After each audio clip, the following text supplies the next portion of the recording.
we're here. And we are live here in the hamlet of Brooklyn at the Williamsburg Pingpod, watching the Pingpod Pro League. My name is Andrew Bowie, and I'm joined today by the illustrious former national champion of Sweden, Matilda Ekholm. Yep. Hi, everyone. We are watching. I know it's been some time. It's kind of like what happened, but you know, we're back and we're watching the playoff rounds of the Pingpod Pro League. It will feature the top 8 finishers. Well, sort of. There are 2 alternates that have shooken up the lineup, and we'll discuss that more as we go. But the top 8 finishers from the Pro League that happened last month are here playing an elimination format knockout stage. And eventually a champion will be crowned of this illustrious title. Yeah, first match we have Tahl and Tom. So it's gonna be an interesting match for sure. Tahl Leibovitz is one of the first alternates. He is replacing Matilda. Matilda had to bow out, and Tahl gladly took her spot, ever the competitor. And he will take on former national player Tom Feng. And Olympian. Both of them are Olympians. And Tahl is actually even a gold medalist at Paralympics some years ago. So it should be a contentious affair. That is our first match. It is as we said, a knockout round. So whoever wins will advance on to the next round. There'll be 3 other quarterfinal matchups as we go. And we're looking forward to it. It's been a while. Lots has happened. We expect some contentious matches. And let's get it on. Yeah, let's go. So Tom is rated what? 27 what? 2790. 2790. And Tahl is rated what? 24 something. 2450. So Matilda, can you tell us what the heck does that mean? What are those numbers? That means it's the USATT system of how good a player is depending on their results. So a national team player like Tom in the men's team, he would have around 2700. And that means it's very, very high level. And from there it's only downhill. But you can say that on the women's side, the professional players are around 2600, 2500. But this system is pretty good because it makes you able to find players of your own level. You can go to compete and play against somebody of your level all the time, which is pretty good, I think. So if you want to gauge your level, you're looking at 2 competitors who are above 2400. Think about where you might fall in relation to them. You know, you might be a scrub that's underrated. Yes. Yep. I think that's what we all think, you know, when we go to these meetups. I can beat them, but just don't put money on it. Yeah. No, it's good. It's good. I like that system. In Europe, where I grew up playing, we don't have that system, so you kind of have to guess. In Europe, they decide who's good, right? Yeah. Is that what it is? Something like that. Yes. The government's hand decides who's good. Yes. That's what's going on in the world. You see. But it's America, as they say. And we are watching 2 American Olympians, Tom Feng, take on Tahl Leibovitz. Tahl, the temperamental former Paralympic champion. He slaps the ball like Will Smith slaps other people. Yeah. Tahl is a very interesting player in so many ways. Also, that he is what's it called? Ambidextrous. He can use both his hands. Ambidextrous, people. He can use both his hands. You know, I was forced. I'm a lefty naturally, and I'm only ambidextrous because my mom tied my left hand behind my back. I know a lot of you ping pong enthusiasts understand this. Well, it's actually an advantage to be lefty in table tennis and all racket sports. That's what I always said. Yeah. Why is it an advantage to be a lefty, Matilda? You're a lefty. Matilda's a southpaw. I'm very lucky to be a lefty, and it's because your opponents will not really be prepared in the same way. You are much more used to playing against the righties than they are playing against you. So that's the whole reason. So it's nothing like poetic. It's just circumstance. No, yeah. Some people claim that lefties have more creativity or something like that, but I have seen videos where they mirror a righty and it kind of looks the same as a lefty. So, yeah. Objectively, I think lefties are more creative, but you know. Maybe it's not a science. Maybe it's you.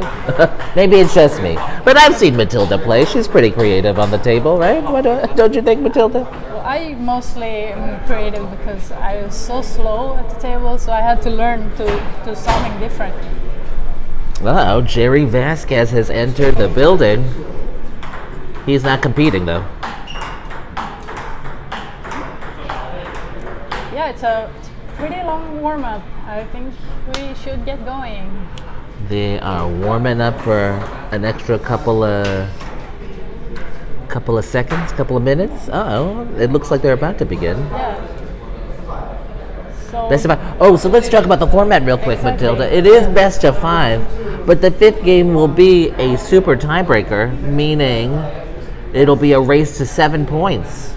Yes. Not the usual 11 points exactly per game. Yep. So if they reach the 5th game, it'll be a race to 7 points. Yes. And here we go.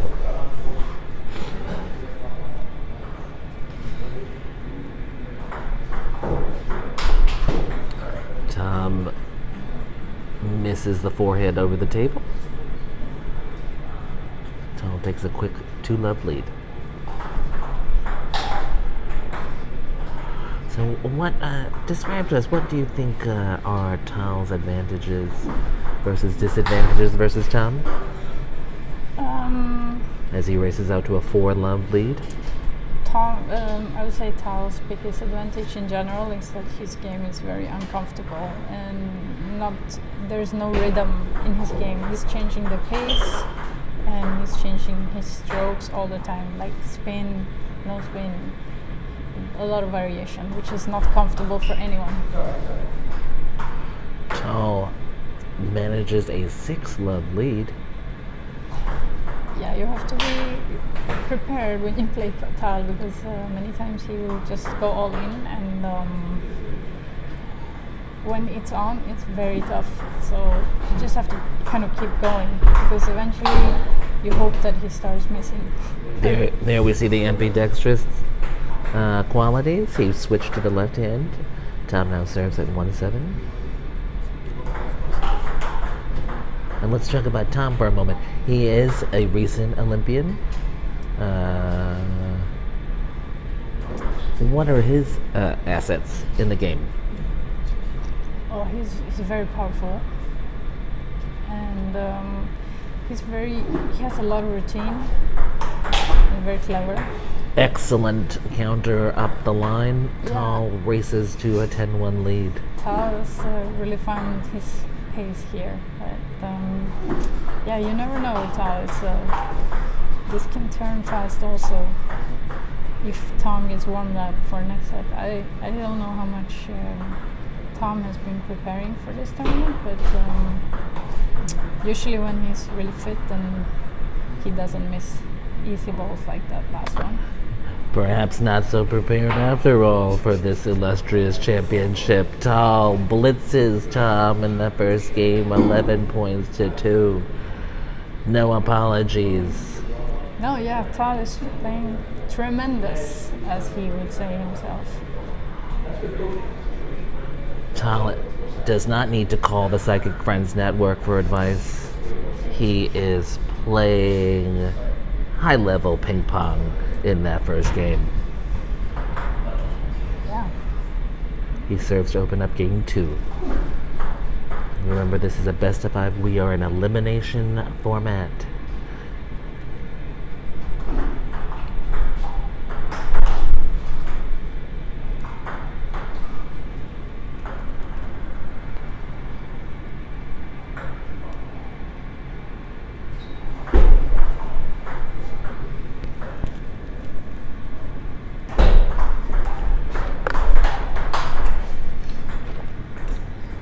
That forehand over the table gets Tom a 2-love lead in his second game.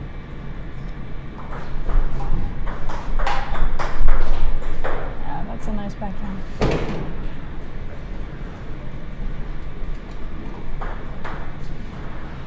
Tom with his virtuosic strokes versus Tahl's unorthodox game. A contrast in styles, would you say, Matilda? Yes. Tom is, as you can see, pen holder, but with a new style of backhand. So back in the day, pen holders would play the same side with backhand as with forehand, but Tom is playing with the backside. What's known as a reverse pen hold backhand, is that correct? Yeah, maybe. Your English is a little bit better than mine, but yeah, sounds about right. That's only what I hear at the Pingpod. Yeah. All these experts here at the Pingpod. So yeah, that's it. And it's changed a lot for the pen holders because they couldn't really compete with the best anymore. 10 years ago or so, but then this new style came up, and you have, for example, Shushin. He's one of the best players in the world playing like that. So. Not only is this a contrast in styles, it's a contrast in statures. Tom is a pretty tall guy, and Tahl is not so tall. That's correct. But Tahl, a giant so far in this match. He's up 5-4. Ooh, misses that backhand into the net. He looks very focused today.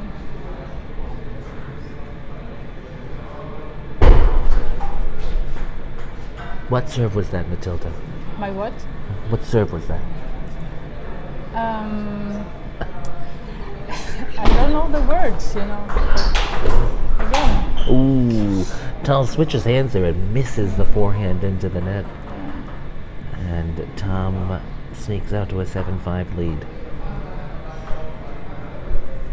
Yeah, I guess you would call that serve something of a reverse pendulum, but also a hook serve at the same time. If that makes sense. We're going to say it was a nebulous serve, Matilda. We're not sure what the spin was. Exactly. And Tom neither seemed like... Having some spectators arriving. Liking his 80s leather jacket. He kind of strolled in like he was a boss.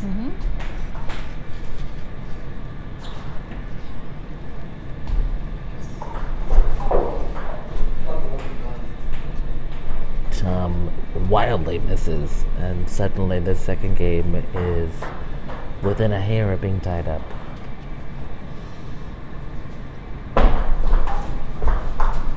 Ooh, the luck of the Tahl. Is there such a thing? If there was not before, then there is now. It's 8-all.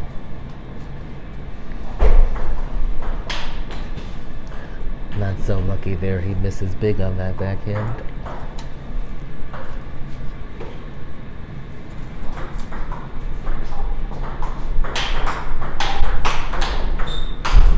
Ooh, in Nice a rally of powerful shots.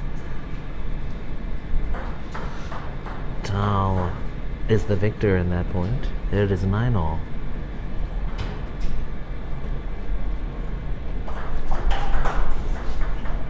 Tahl going for broke. Big blast on the return, and he has a game point to take a 2-games-to-love lead. Oh! Nice. Counter block for the win. Tahl. Tahl means business. Yeah, really impressive. He seems very focused, like I said, and he's here to win. Tahl is not playing any games other than ping pong tonight. He takes a 2-games-to-love lead. Feng was the high mark player of the tournament, and right now he is fighting an uphill battle. He is down 2-games-to-love to the Paralympic champion, Tahl Leibovitz. A sumptuous block for the win. Let's see if Tom can make any corrections, any adjustments.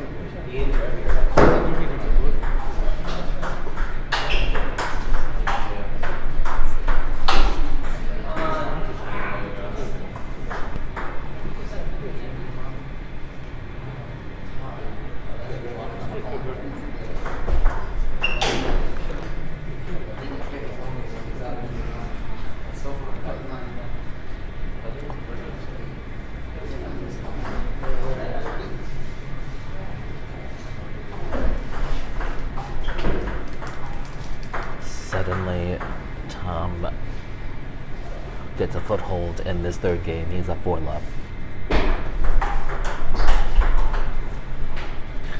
Tahl's ability to block back quickly is clearly bothering Feng right now.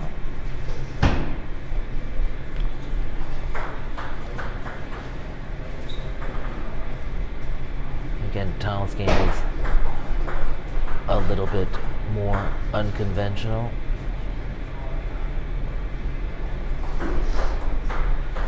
And he uses an array of shots to disarm his opponent.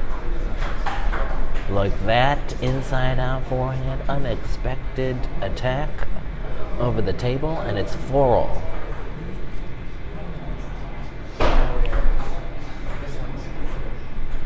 That no spin serve gets him though. Tom inches ahead.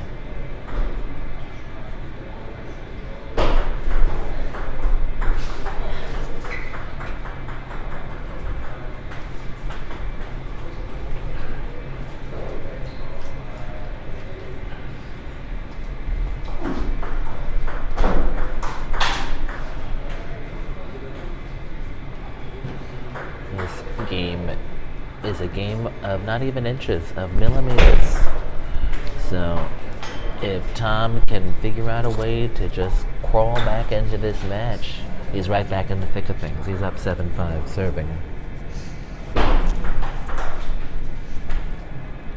But not with mistakes like that.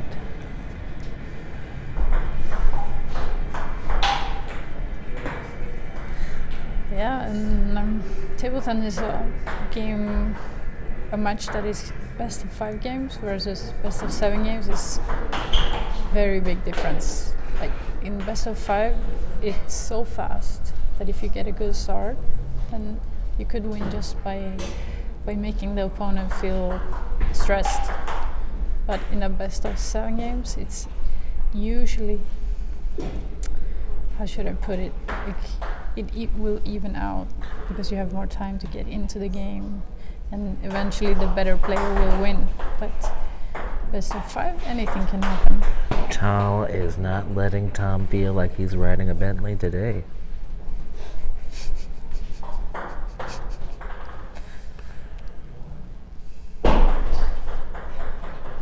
And that miss gets us to match point.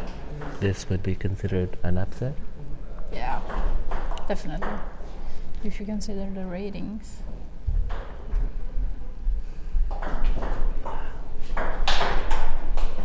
The luck of the Tahl. The luck of the Tahl, yeah. He eviscerates the high water player, Feng. He takes that match 3 games to love. Tom is going to get a steak for two at Peter Luger's and call it a night. Yeah, maybe. If he's hungry. Clearly. We are at Pingpod, Williamsburg, 97 Broadway, in the heart of the hamlet of Brooklyn. Yeah. It's the latest Pingpod location. Everybody should come visit. And how do you do that, Matilda? You go to pingpod.com. No, you take the bike. Oh. You can ride the bike over the bridge or take the JMZ. There's a really good Dominican restaurant right by the train station. Yeah, there are many good coffee places around here too. So, who is on the lineup? Our second match of the evening will feature Jeremy Hazin. Jeremy Hazin and he is playing Alex Averin. He's playing Alex Averin. So Jeremy Hazin, the most recent, was a participant in the most recent Tokyo Olympics. Yep. And he will take on Alex Averin, a local ping pong enthusiast. Yeah, but he's a good enthusiast. A very, enthusiastic enthusiast. Yeah, this is going to be another good match, I'm sure. And Jeremy just played in the Olympics a few months ago, so Jeremy. he would have to be the favorite, and maybe we can go through the ratings if we have them here. Jeremy was in Tokyo in the bubble, and Jeremy's rating was 2658, 2678, 2589. I was close. And Alex's is 2350. So a difference of 239 points. Good math. We are here watching ping pong, not doing calculus. But we're here watching ping pong at Pingpod, Williamsburg, in the hamlet of Brooklyn. I used to have a cousin who lived on South Fifth, above the refrigerator factory. It was a much different neighborhood. And I've also held a pop-up up the street at the Donna, but that's neither here nor there. Actually, in the hamlet of Brooklyn in Williamsburg, I had my first martini cherry pop at Peter Luger's. Very heavy pour. And Jeremy Hazin and Alex Averin are warming up. Alex Averin, a coach at Lily Yip's Table Tennis Academy in New Jersey. And Jeremy Hazin is a student at the New York University.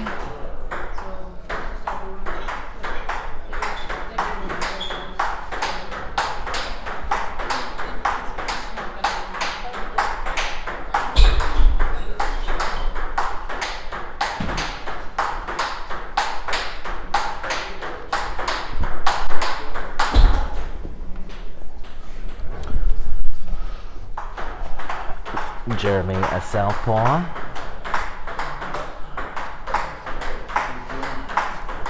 A creative, might I say, blocker? Would you describe his game as a blocker? Yeah, something like that. I would say nowadays with the plastic ball, it was changed 5 years ago or so. The style of playing, hitting the ball more flat is much more common and more effective. In the past, if you were blocking or hitting too flat, you would miss too much, but with this plastic ball, it's another style that has come up, which I like because it gives the game another dimension. That's interesting. I hit the ball flat and I find I still miss too much. Oh, yeah, it happens to all of us. Some more than others. And here we go.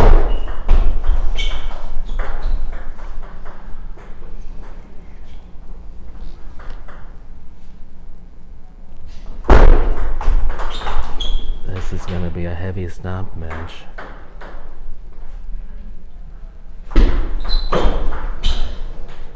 Nice serve from Jeremy.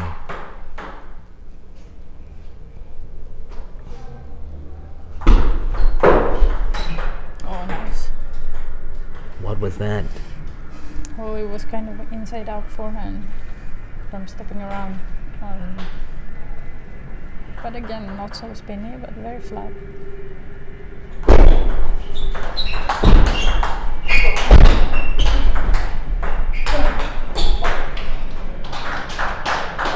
Jeremy shows off some of his blocking prowess at that point. Yeah.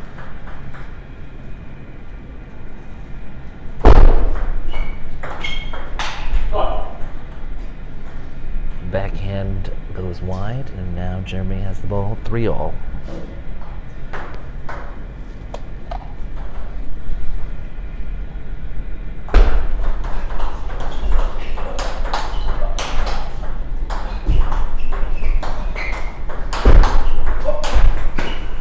Again, It's impressive. Jeremy puts on the pressure with all of that defensive skill. Yeah, I wish I could play like that.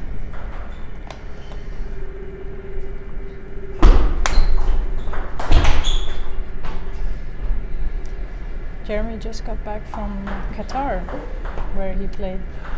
Let. What was Jeremy's? Podlings. Oh. Podlings, yeah. Some spectators, some future champions. It's our children's classes, which the sign-ups are open for any kids watching this. The Podlings knew very well to go sit near David Silberman because, you know, they're all enrolled.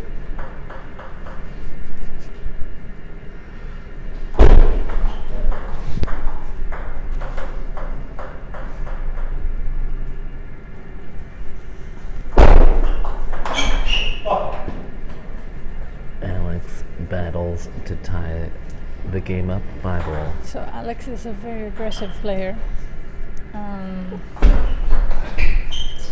He goes all in almost all the balls. So if you, for example, if you play a topspin like I did when we played in the group stage, and the topspin is slightly too high, then he will just crush the ball.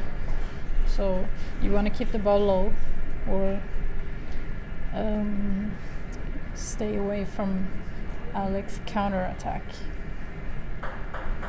Alex, the bigger of the two players, plays on top of the table.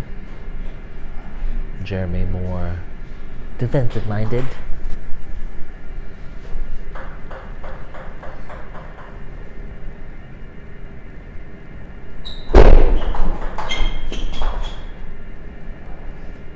That miss off the top of the tape gives Jeremy an 8-6 lead.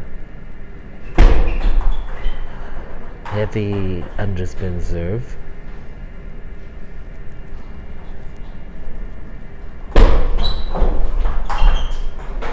Another inside-out forehand. It's very difficult to read that for the opponent because he changes in the last millisecond the direction of that stroke. Do you think it's harder to read because he's a lefty?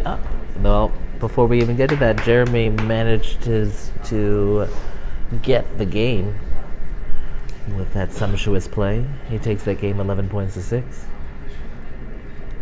We were at Pingpod, Williamsburg, in the hamlet of Brooklyn, watching Jeremy Hazin take on Alex Averin. We're in the knockout stage of the Pingpod Pro League. We have already seen Tahl Leibovitz upset Feng. Is he still here? Did Tom whisk himself away? Tom is still here. He's in the private pod and he's doing his portrait photography. He's in the green room or eating rocher. Maybe. Eating a post-match rocher. Who doesn't love a post-match rocher? Yeah, so this is the second quarterfinal out of 4. And obviously, these quarterfinals are going to be followed by the 2 semifinals and the final. Jeremy Hazin took the first game. He serves now to open up game 2. This best of 5 affair. Should it go 5, the players will play a super tiebreaker. A tiebreaker. It's not super. Race to 7 points. And if somebody just joined us, the first quarterfinal was between Feng and Tahl Leibovitz, which Tahl surprisingly won 3-0. Spinny ball did not kick up. Exactly my point from before. You have to keep the topspin low, and Alex has more problem. But if it's slightly too high, it's kind of over. Another spectator joins. Who is this?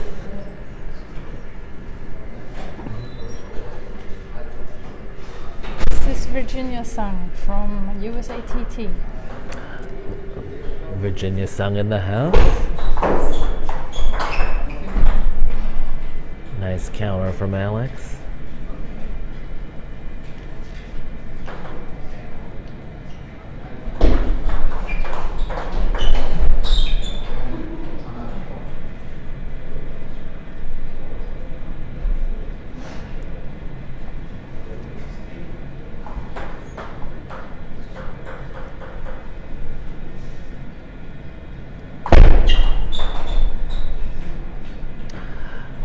Could not chop block that back, and he's now down 3-4.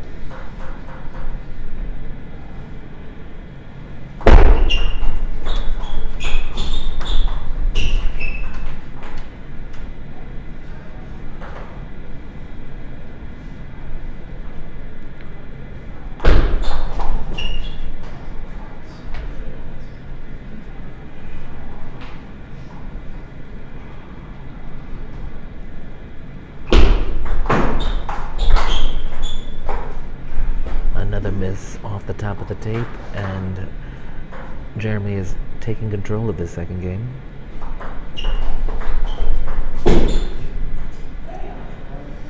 So Virginia is actually CEO of USATT and also, I believe, president of the North American Table Tennis Union, if I'm not mistaken. So I should complain to her about my rating. Absolutely. You should go there right now, to be honest, and tell her. I think Ooh, sumptuous forehand up the line from Alex Averin. He has a lot of power.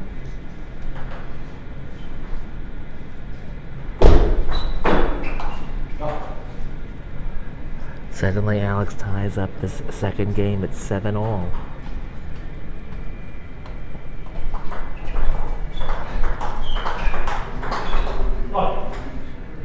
Alex battling Jeremy Grumpy.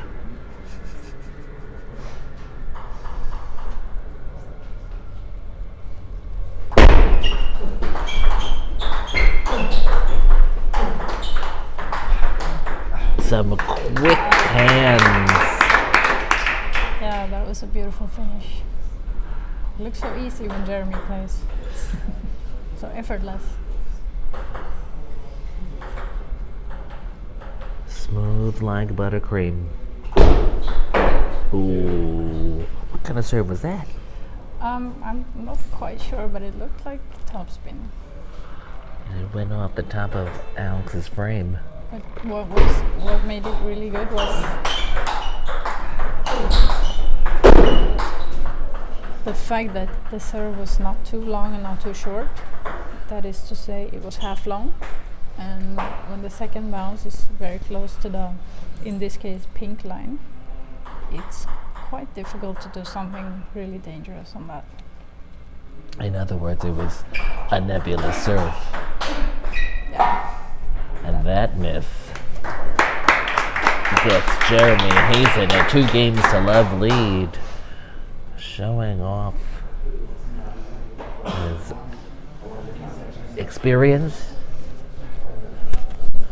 playing just clean enough to race out to a 2-games-to-love lead. We're at Pingpod, Williamsburg. Is this still in the hamlet of Brooklyn? Yes, it is. We are right on Broadway, watching the Pingpod Pro League. We are in the second quarterfinal, watching Alex Averin take on Jeremy Hazin. Jeremy has raced out to a 2-games-to-love lead in this elimination tournament.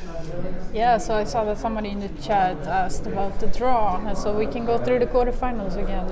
It's the first match was Feng against Tahl Leibovitz, which Tahl managed to win 3-0, and then we have this match. And after this, we have Mishel Levinski against Nishaad Shah, and in the fourth match, we have Wang against Adar Alguetti.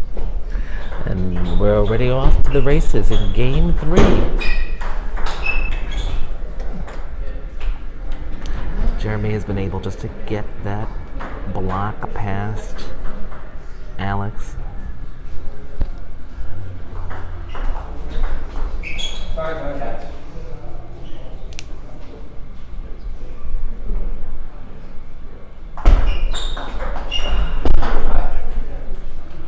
Alex rips that return past Jeremy, gets on the board in this third game.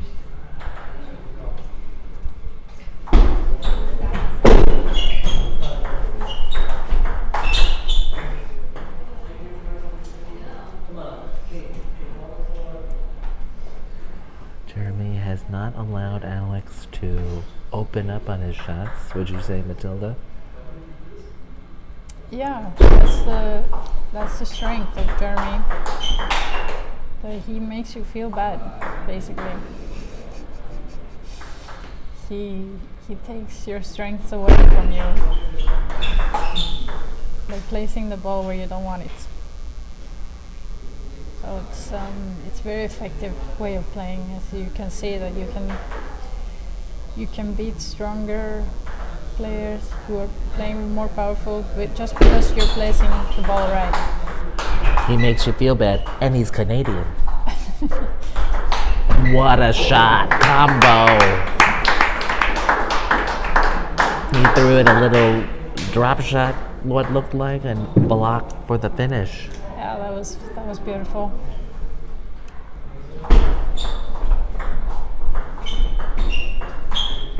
So yeah, you can see it.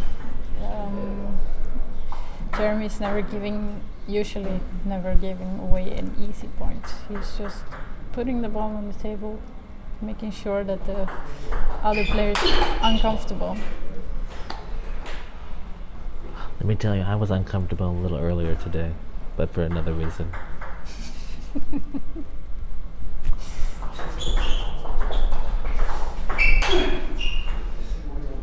Alex goes for the big forehand loop, and it's long.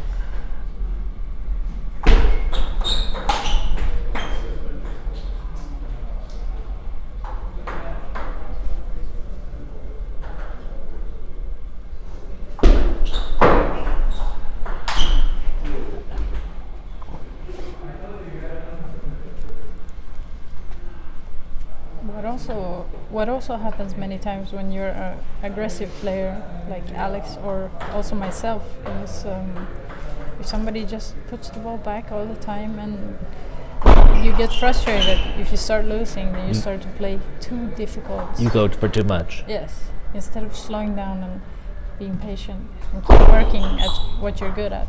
So he, like I said, he makes the other player play worse. That's his strength. Some people don't need all that help. But with that, Jeremy has match point. And again,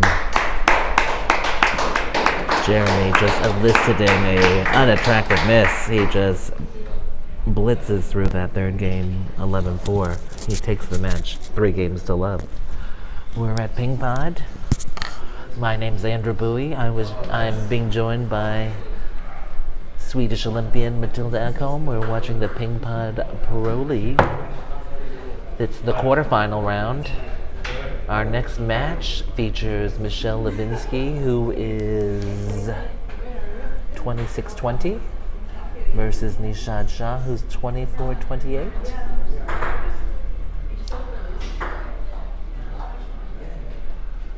This is an elimination match, again featuring a lefty-righty combination. Was this on purpose, all these lefty-righty combinations?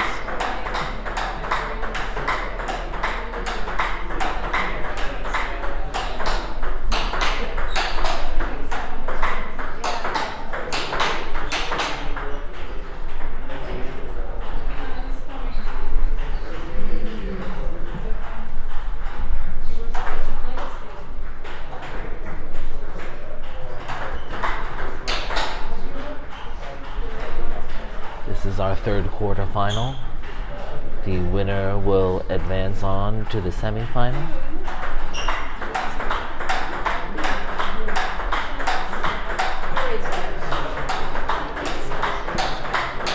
It is a winner-take-all competition. Are you going to college this year?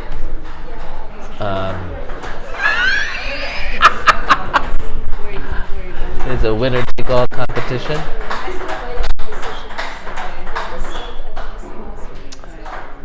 We have another quarterfinal ahead of us featuring Wang and Adar Alguetti. But thus far, our quarterfinals have been dominated by the victors. Tahl Leibovitz, in a surprising upset, took out Feng. Jeremy Hazin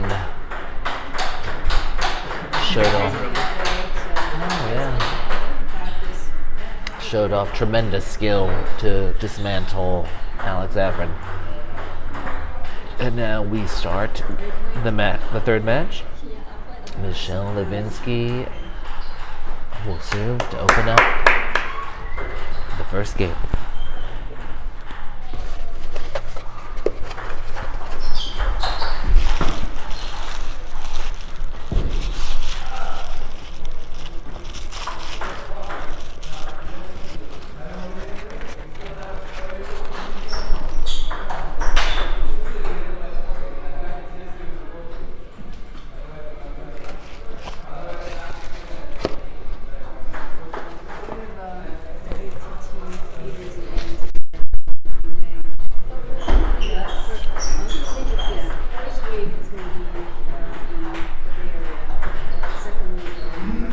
Mishel, a clever southpaw with lots of different shots.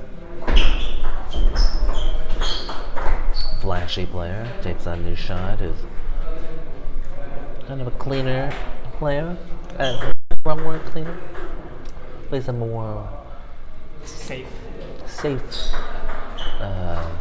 solid game.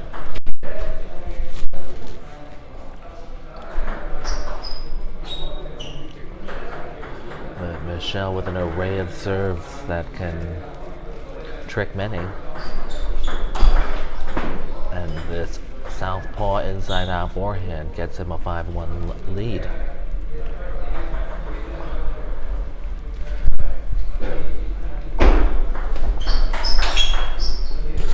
Nishaad can't handle that block.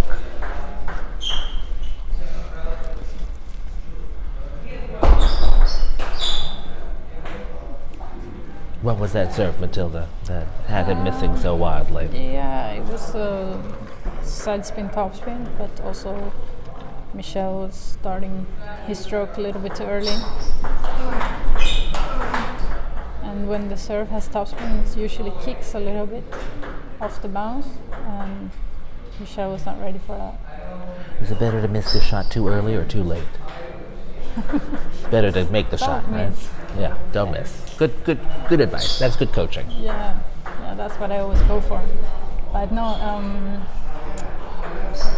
so every player is different. Everybody has different timing. Some faster players, they take the ball very, very early. And more powerful players usually play a little bit later. But in general, you want to take the ball pretty early.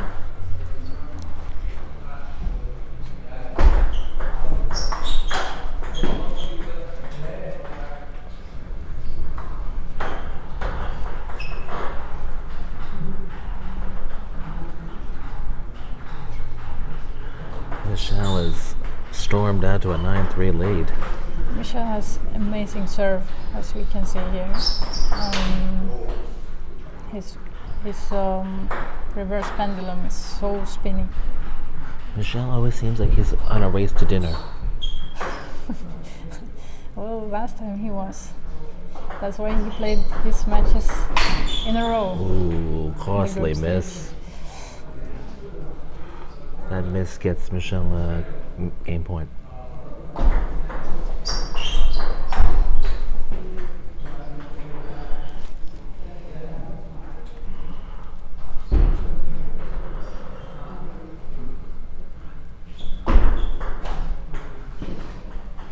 Mishel is a CUNY alum, from what I know.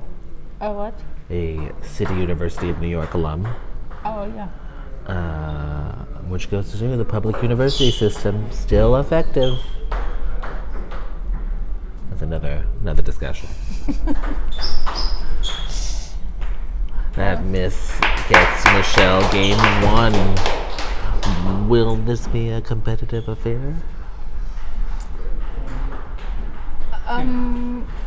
I would say if you saw how well Nishaad play in the group stage, I would have thought this could be a very close game, because I've never seen him play so good. But if you look at the ratings and results, then Mishel is clearly the favorite to win this match. But yeah, anything can happen. This first game, Mishel was a little bit better, but yeah, let's see. Mishel, the higher rated of the two. Again with the more high risk game. Yeah, definitely. Ooh, and he doesn't need those kinds of net shots to help him out, but he gets them anyway.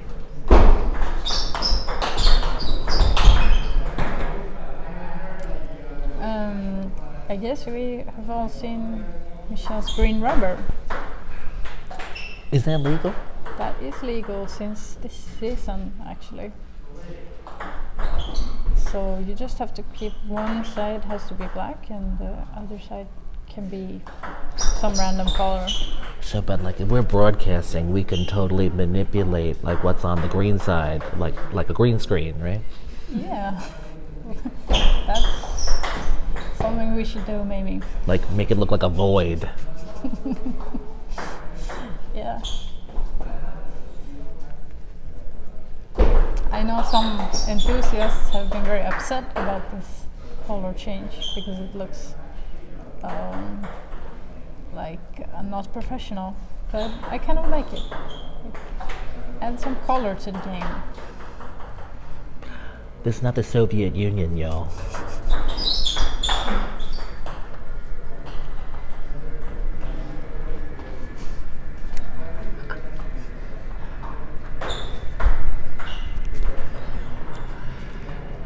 Mishel again just dominating right now. Nishaad not sure what hit him. It's 7-1.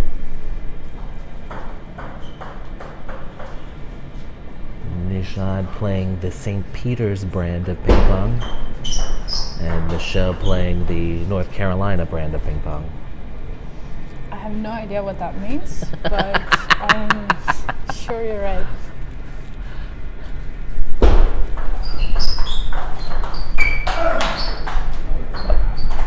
Even that block cannot get Nishaad the point, and it's 8-2.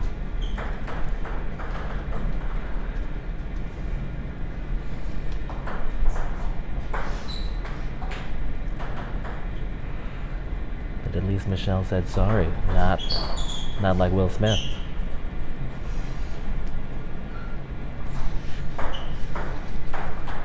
That was the best forehand drive I've seen in ages.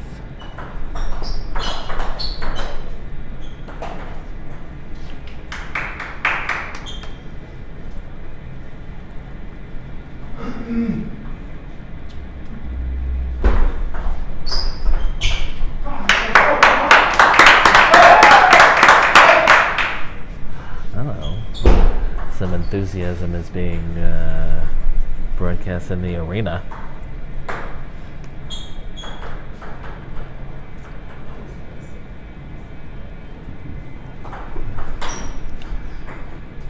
And that reverse pendulum serve elicits a miss.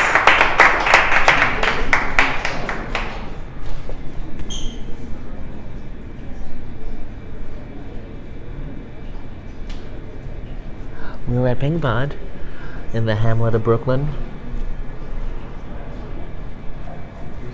Yes, we are. Shalom, as they might say on South 6. For any new viewers, this is the third quarterfinal between Nishaad and Mishel. Mishel Shah, also coach of Pingpod, and Mishel Levinski. And the first two quarterfinals were won by Tahl Leibovitz against Feng and Hazin, who won against Averin. This looks like it's going the way of those first two quarterfinals of Matilda. It's been really fast so far. I'm surprised. 3-0, 3-0, and now 2-0. I mean, I think these guys want to get a caipirinha at Miss Favela bad. That could be it, yeah. I mean, they're not alone.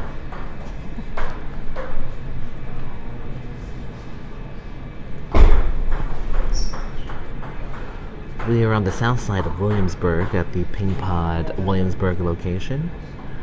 This is the Pingpod Pro League, the playoff action.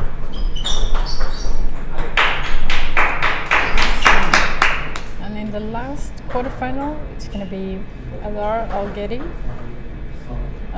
the oldest of the three Alguetti brothers, also coach at Pingpod, and Wang, U.S. national team player. And The lone woman player in this field. Yes. I have high hopes for her. I don't know about her own hopes, but I have high hopes because I feel that she is very talented. She can go very far if she wants to. Amy competed at the recent World Championships in Houston. If you didn't know, it's because it was broadcast miserably. And so you might have thought it was like a recreation match in a gym or something like that. Well, I was there in person, so I saw only the good parts. I think I was in a car watching it on my phone and was like, what is this nonsense? But that's neither here nor there. I can't criticize the hands that feed me. Maybe that's why my rating is so low. That could be it. I tell you, you should go ask Virginia now. She'll probably tell you.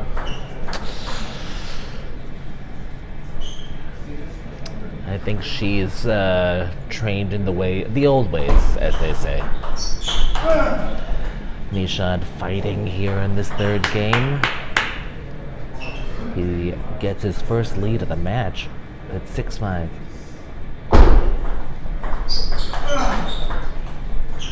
That block clean for the winner gets him a 7-5 lead.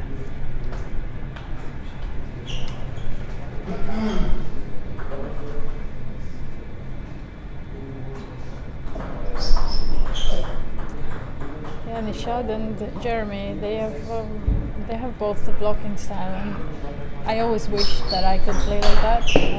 So I'm always impressed with. Well, you didn't want to play like that at that point, though. No, I didn't want to do that receive. That was the problem. But also, again, Michel's serve is very good. Ooh. Yeah, the blocking game is working now. He's blocking up the middle. He's not letting him get to the wings.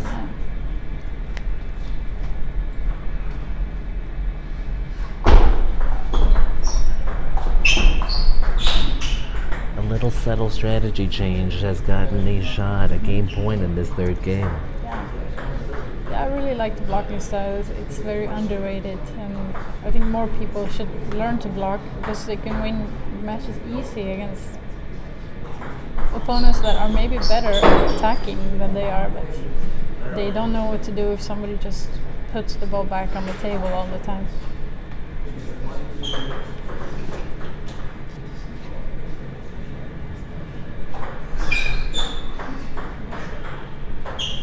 That miss, though, tightens up this third game. Now the game is on Nishaad's paddle. He throws him a junky serve and gets the game. 11-8, Nishaad battles back. And now is only trailing 2-1. Ping pong luminaries in the vicinity, or at least local ping pong luminaries. What means luminary?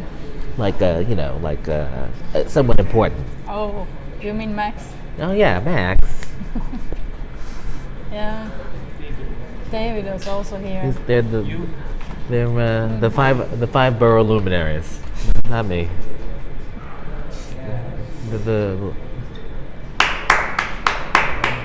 luminaries below 59th Street. We're at Pingpod, Williamsburg. I am Andrew Boy, joined by Matilda Ekholm, watching the Pingpod Pro League. We're in Game 4 between Mishel Levinski, vocal as he was right there, and Nishaad Shah. Nishaad battled back in the third game.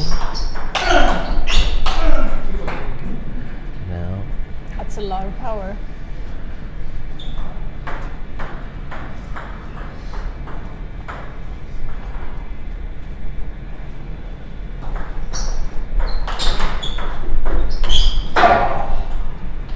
Nishaad misses that forehand.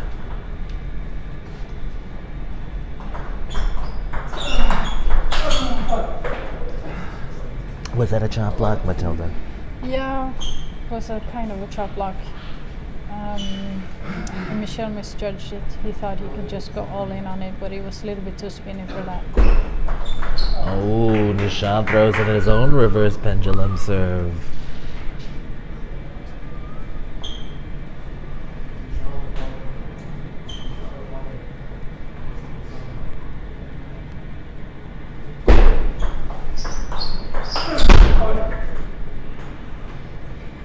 Yeah, I feel like the first two games, Nishaad was not able to block the first attack. And now he's kind of getting into it. Suddenly, a whole different game. He's gotten to a 5-2 lead. Getting the returns back on the table. Yeah, and Mishel is getting a bit frustrated that he's not winning easily anymore.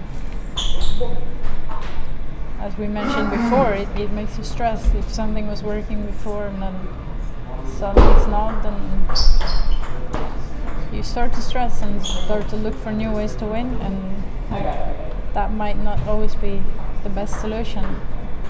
It's just sometimes to stick with what you're best at.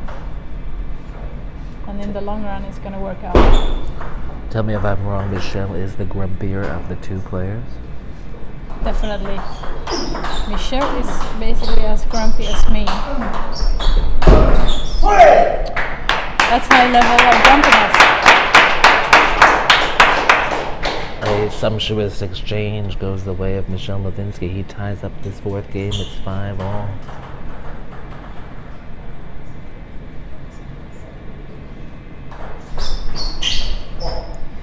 What was that serve? Side spin, top spin, pendulum, reverse pendulum.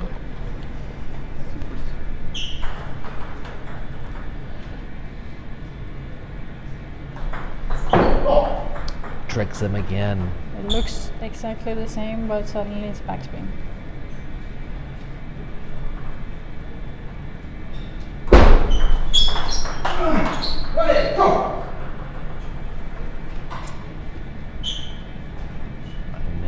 are beginning to inch away in this fourth game.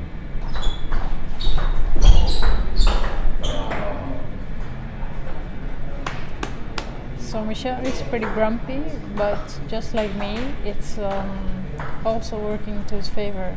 But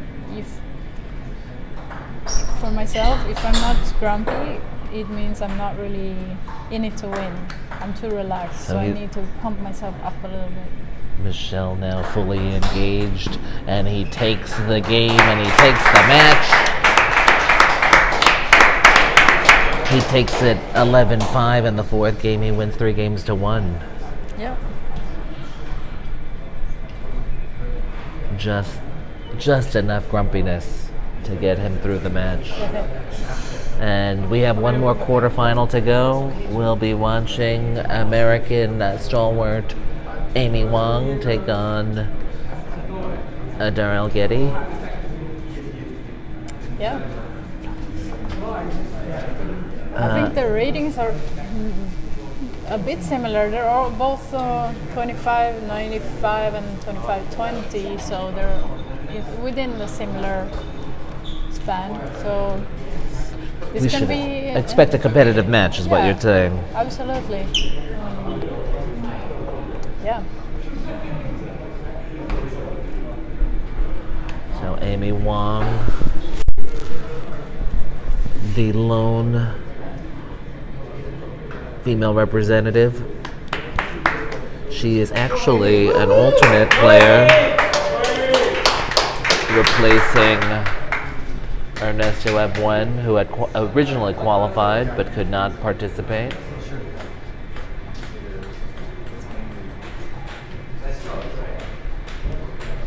She takes on Adar Alguetti, who qualified first in his group. And here they warm up. Again, Amy participated in the recent World Championships in Houston. And Adar is an accountant.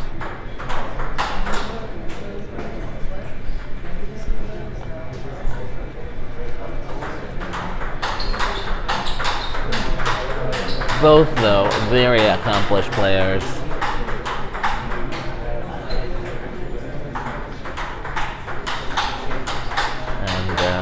We're hoping for a competitive get-together here.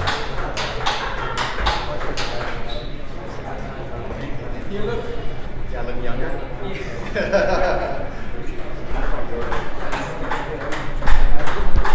We're at Pingpod here in Williamsburg, Brooklyn.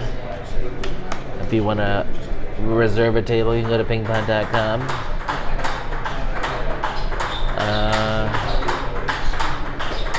If you want to get a coach, there's so many interesting coaches now on the website. I'm not going to even say who they are.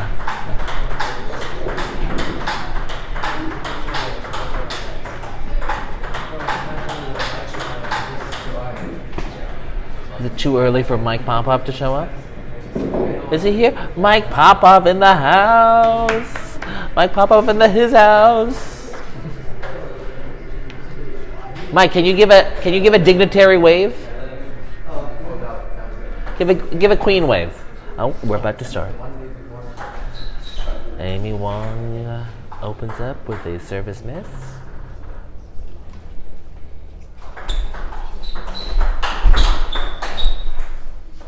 But Amy plays the quick counterattack game particularly well.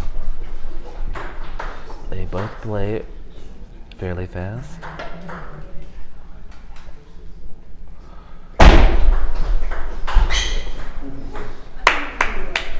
Heavy stomp to the forehand cross.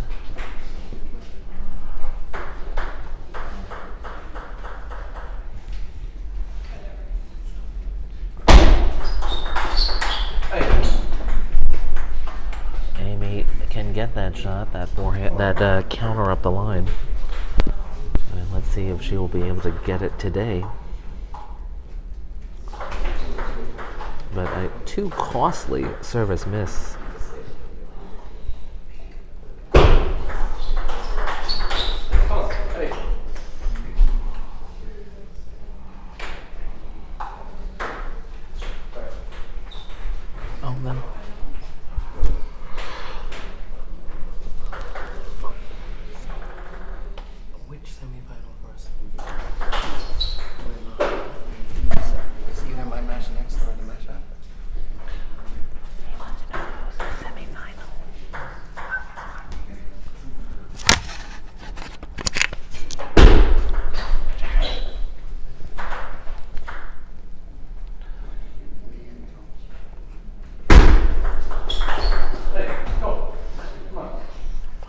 That isn't the sound of Shah Construction in Williamsburg. That is the sound of Adar Alguetti stomping the serve. And he has a 6-2 lead.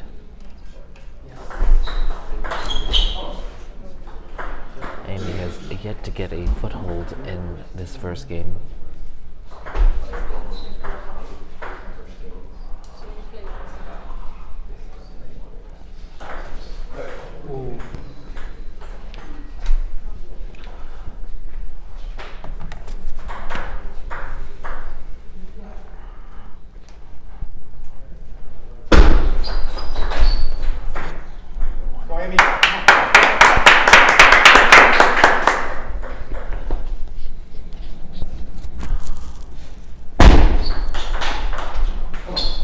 What do you think Amy will have to do to, well, get back in this first game, but also try to squeak out a victory here?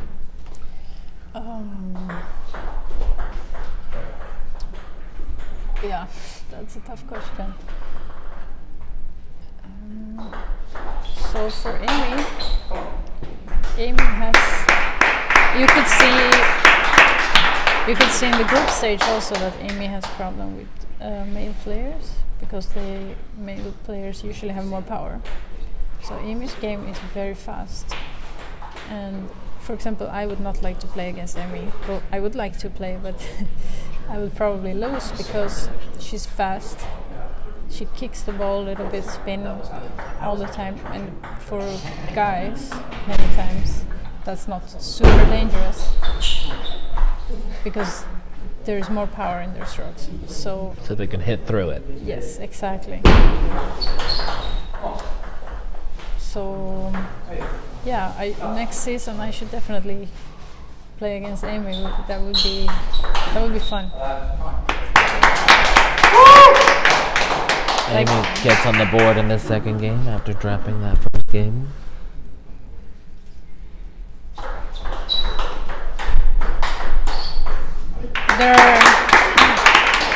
There are some matches on YouTube with Amy where you can see when she plays against other fast players. And Amy with a couple of really nice counter blocks for the point. Perhaps fortuitous, but effective.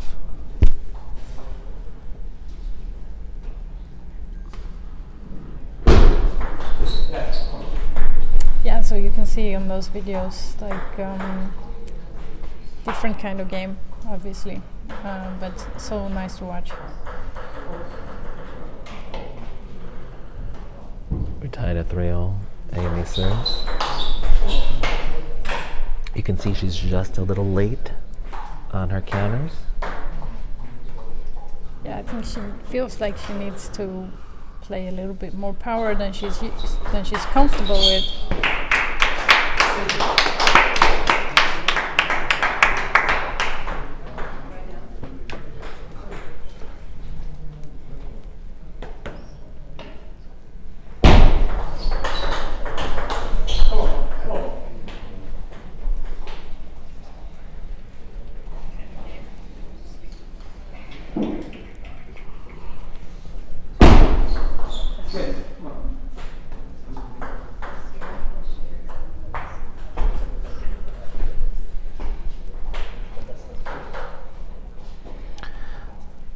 Midway through the second game, Adar up 6-4.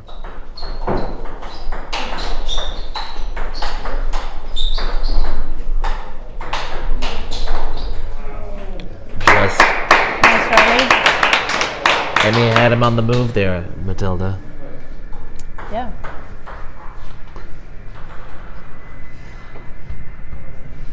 We have another luminous person here.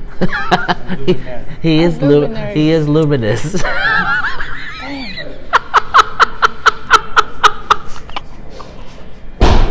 I thought I got it right. Adar punishes the forehand.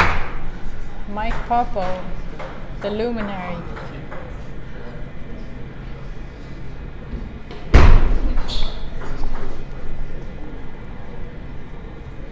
Adar is taking no prisoners right now. He's up 10-4 in the second game. Maybe Wang wasn't sure about the score there. She's serving to stay in the second game. No, I see another luminary, the little general, in the background there. Oh, and just like that, Adar Alguetti takes a 2-games-to-love lead. And Oh, the trophy has entered the building. The chalice of champions. Straight from the Philippines, that trophy.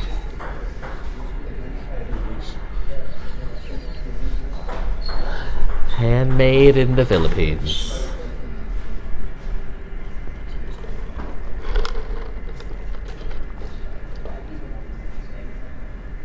We're in game 3.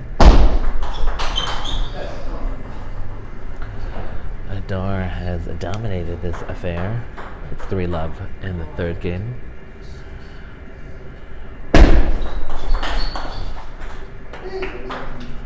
yeah, Adar's playing well.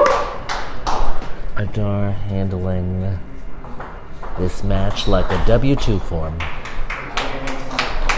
Yeah, he's been working a little bit less lately because he's an accountant and tax season has slowed down. So he's been able to prepare for this tournament, and we can see that here. Perhaps he can prepare my taxes as well as he's prepared for this tournament. I'm sure he can. But we're not advertising anybody here. But we can advertise Adar as a Pingpod coach. Oh yes, he is a coach at this at the Pingpod. So are so many other luminaries. Yes.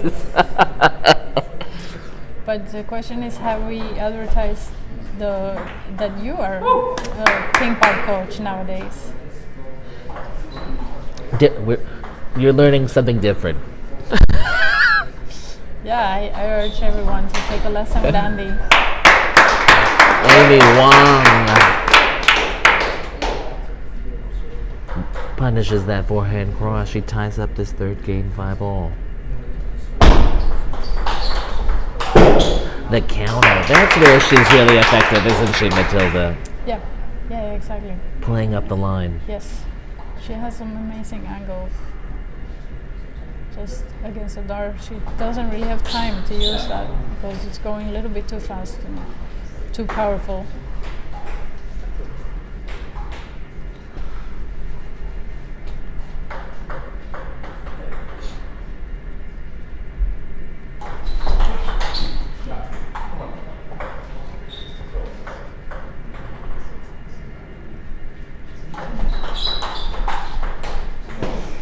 Again, just a little late. Cannot catch it on time. Exactly. And she doesn't like to step back either to play from afar, which I would have tried in that case, but that's not her style at all. So then it's tough.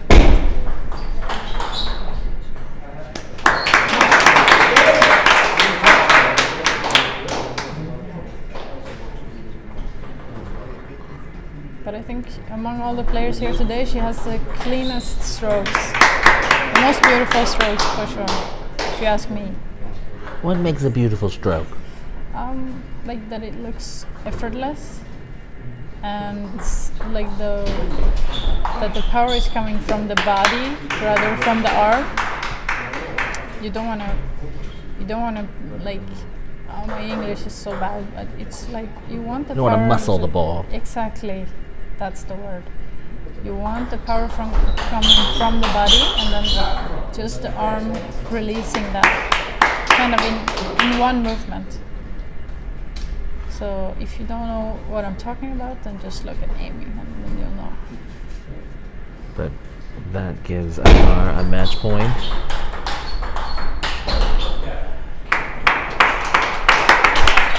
Amy could not overcome Adar, and he blitzes her 3-games-to-love. And that sets up our semifinals. Yeah. for the Pingpod Pro League. And I have the playing order for the semifinals. This is a race for the Chalice of Champions, sitting on the windowsill. So yeah, let's go through the quarterfinal results first, which was Tahl Leibovitz beating Feng. An upset. Yes. Feng didn't look so upset, but it was an upset. Once he got into the Bentley, he wasn't that upset. Tahl, on the other hand, he played really, really well. Very focused.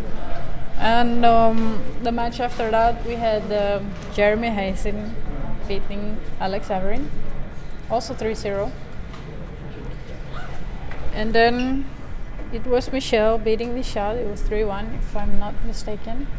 And then now we saw Adar beat Wang.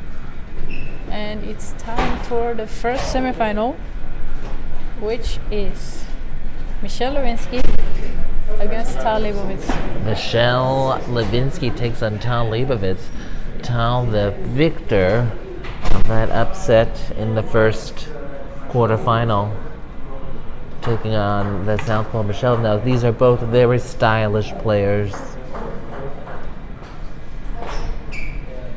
And let's see who outstyles the other. Yeah, it's also two very grumpy players when it's not going well, just like me. Tahl, notorious paddle breaker.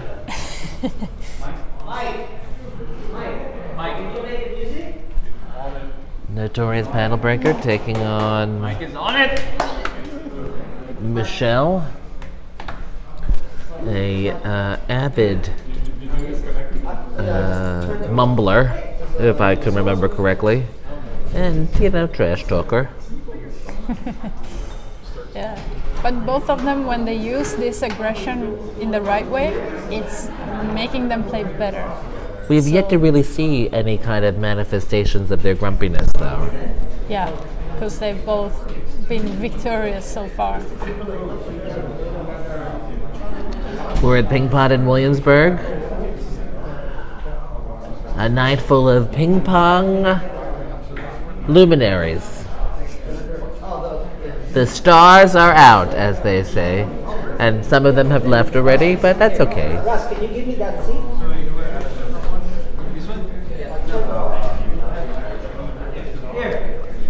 It's possible that because of COVID restrictions, they had to get to dinner. Yeah, could be. Yeah, totally. Yeah. So we're waiting for Tahl. He is preparing, checking his paddle, but I'm sure he's going to enter the court very soon. I just want to say I'm thankful that I was here tonight. We were caught up in a very peculiar situation getting to Brooklyn. It was a very particularly New York situation. Feng got upset. No. No. He was upset. It was an upset. He wasn't upset, I don't think. He looked fine.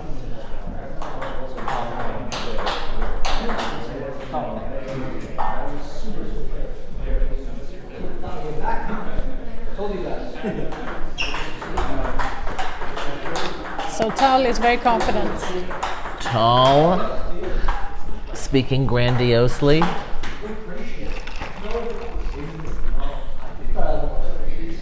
Tahl is in the near court, taking on Mishel Levinski in the far side.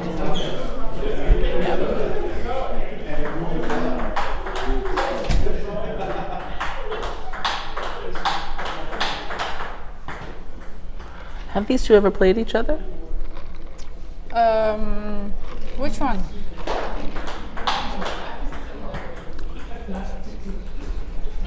Maybe last year? I don't remember.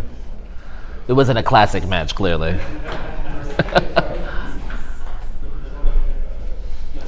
This was not Knicks versus Miami Heat if they played each other, from my recollection. But if they have, who was successful?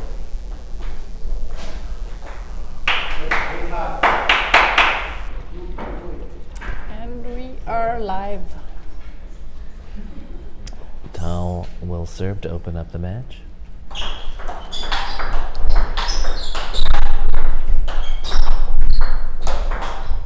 Oh, a demonstration of hands from both players. Nice placement in the last one. Just in the middle.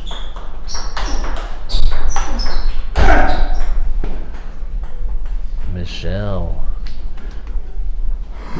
So in general, that's where you want to place the ball, just between backhand and forehand, so the opponents have no escape. Aim for the elbow.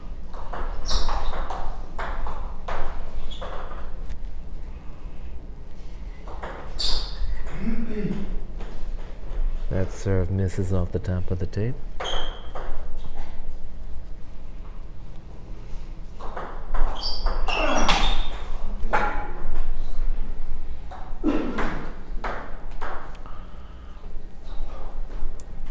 Yeah, I feel like this is going to be a very interesting match.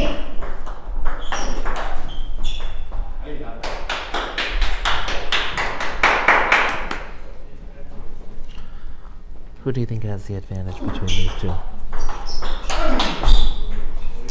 I would normally put my money on Mishel, but seeing how well Tahl played in the first game match, I'm not so sure anymore, because I don't think I've ever seen Tahl playing that well.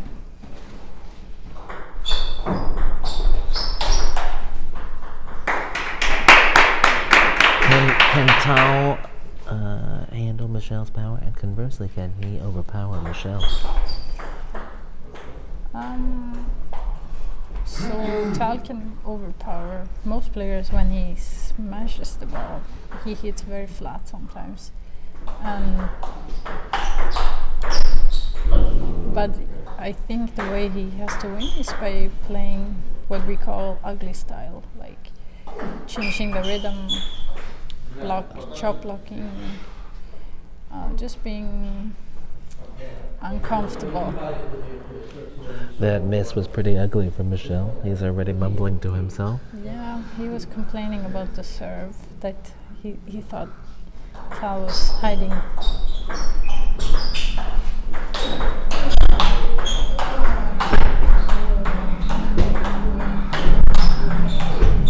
Oh! Tahl throwing everything but the kitchen sink in that point.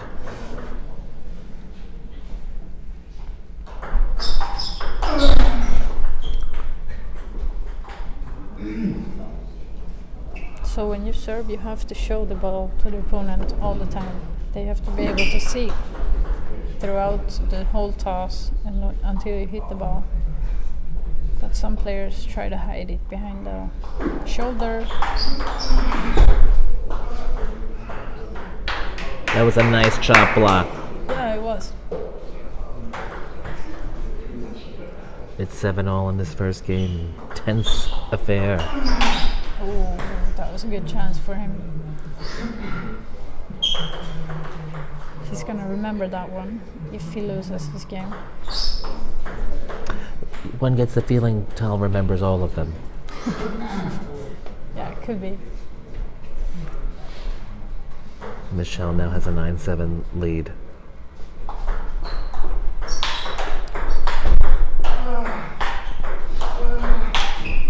Ooh, that miss off the top of the tape gets Mishel a game point in this very tightly contested first game.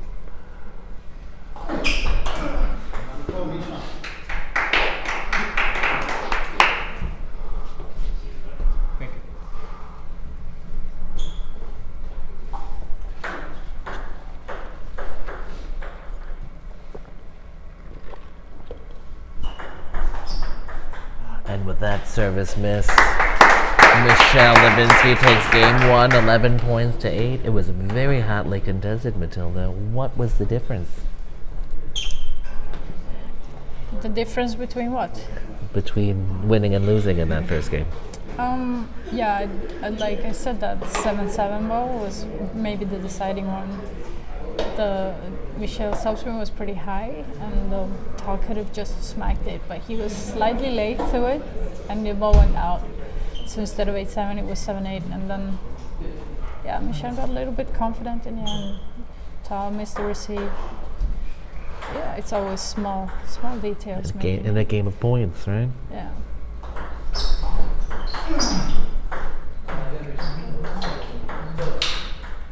Alright, you can already hear the inner monologues coming out for both players. Yeah. Yeah.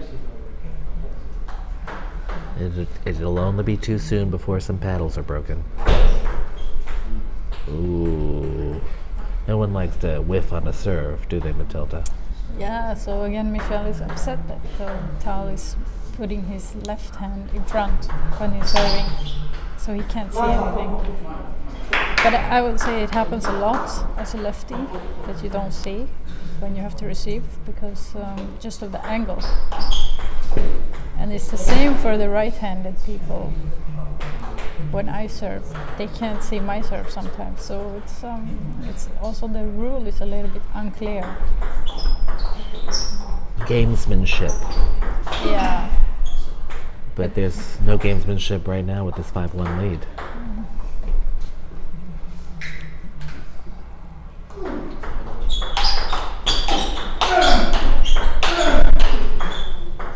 Nice. A lot of power. A lot of power, a lot of spin.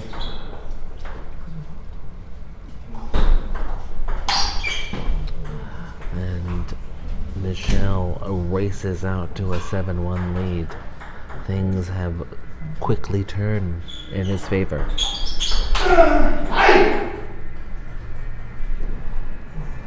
Lots of vocalizations. This is like a Lamaze class. Yeah. That thing.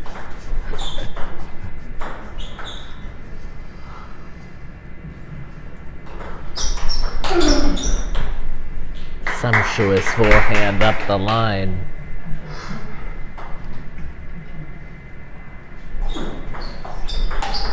Oh, wow.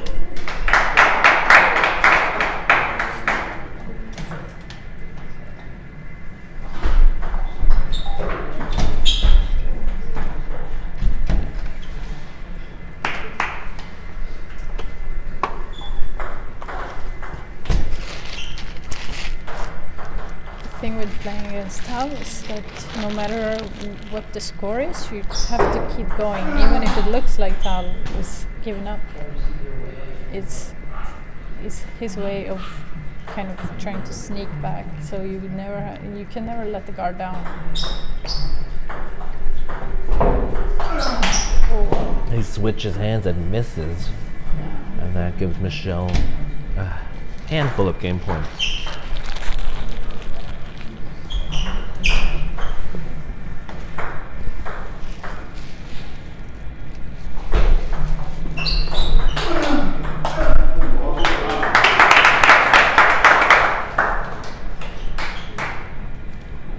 That quick exchange goes Tahl's way.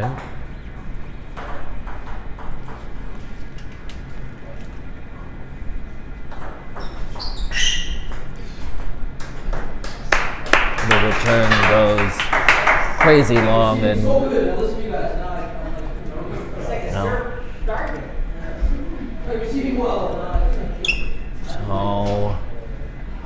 Tahl doesn't seem to need the psychic friends today because his buddy Ernesto is here. Also, Jerry is here. Jerry, is Jerry the one who is usually calling? It could be Jerry that he's calling in the. Jerry, are you the one who's always on the phone? No, not always. Not always. So different people. So Tahl is famous for calling his coaches when they're not present. So he's calling them in the break, which is very creative and clever if you don't have your coach in the venue. Tahl serves to open up game 3.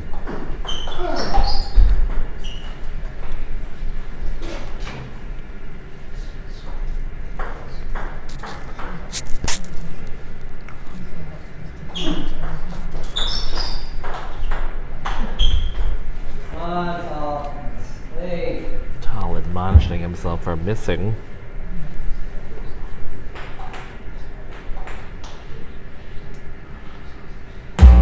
Huh?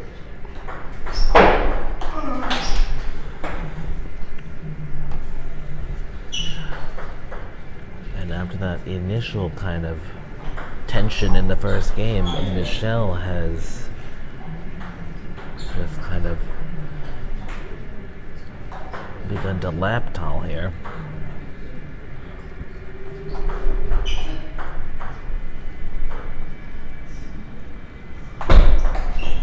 But that was an excellent serve. Yeah, Mishel looking for the ball.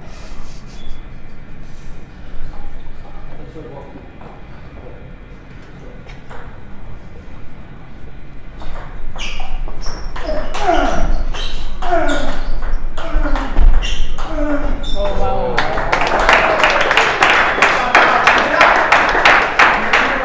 Tahl did everything he could there. What? Tahl did everything he could there to block Yeah. that barrage of shots. Yeah, that's a nice angle on the last shot.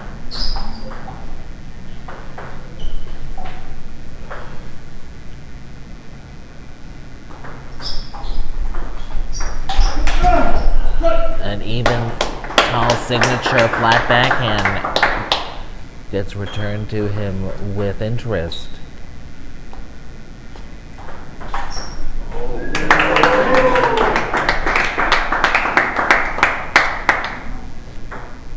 But there he handles the return with ease.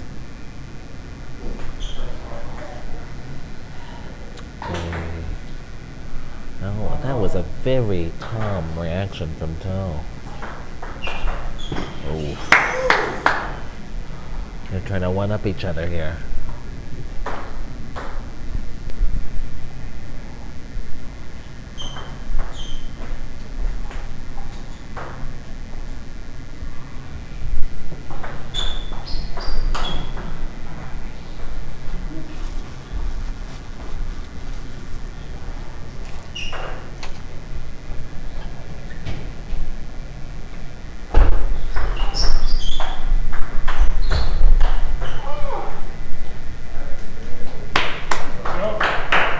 Mishel is slightly relaxed and maybe confident that he will win this.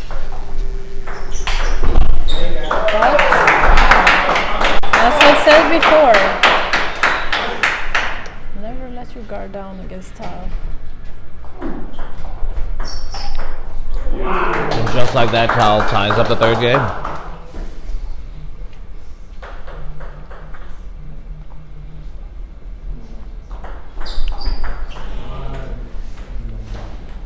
A very effective serve there. Very spinny.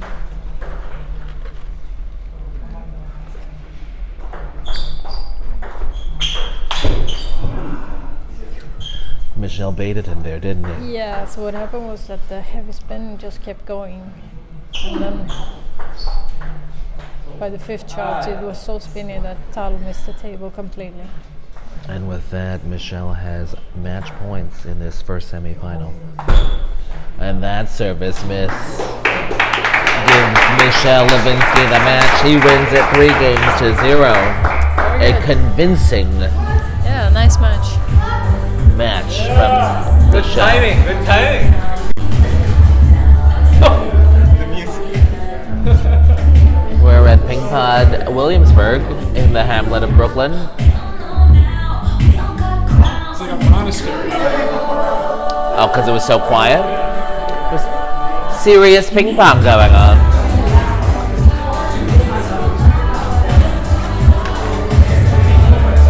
We're watching the Pingpod Pro League. And Mishel Levinski takes that first semifinal 3-0. The next semifinal will feature Adar Alguetti and Jeremy Hazin.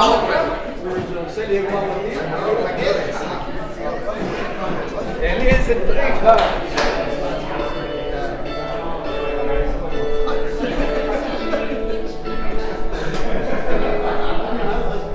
There's another.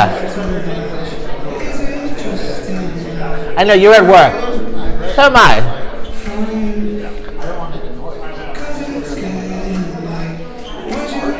My name is Andrew Bowie. I'm being joined by Matilda Echo, who has stepped away for a moment, but how do we like the two-person team?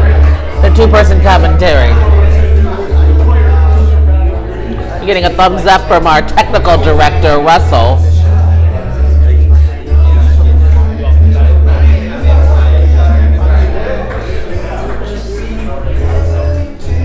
Let us know how you like the two-person commentary.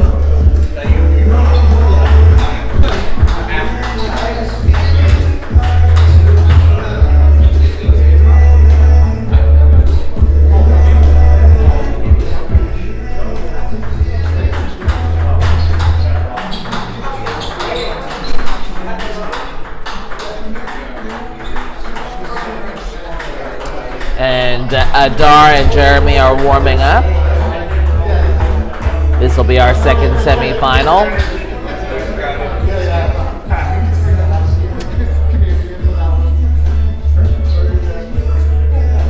Oh, we're live. We are live here in Brooklyn.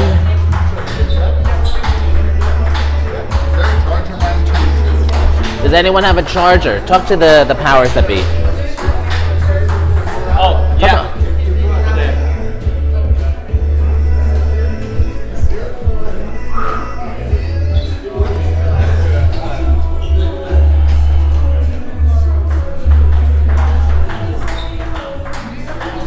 We're here at Pingpod. Everyone is vaccinated.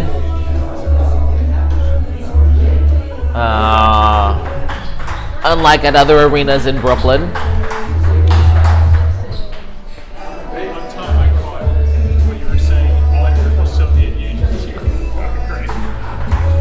We were talking about, I forget what we were talking about.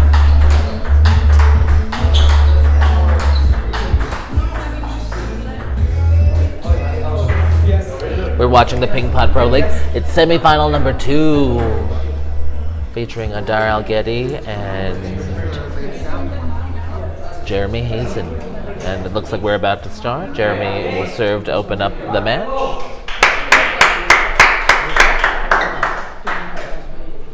Here we go.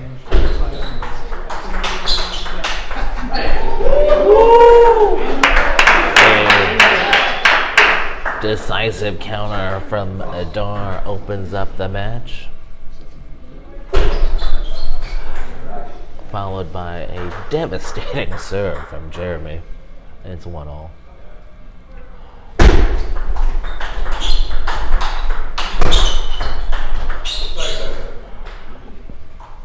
Adar gets it off the back of the table.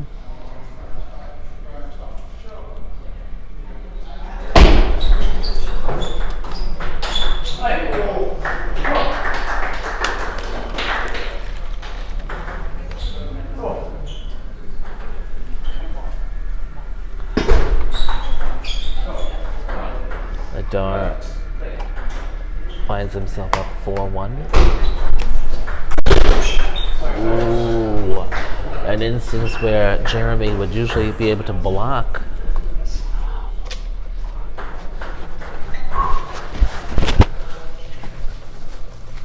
My apologies.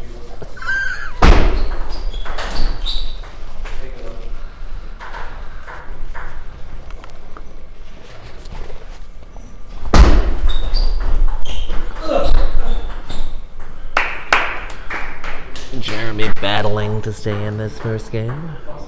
So far, Jeremy's blocking game has not been effective as of yet. Okay.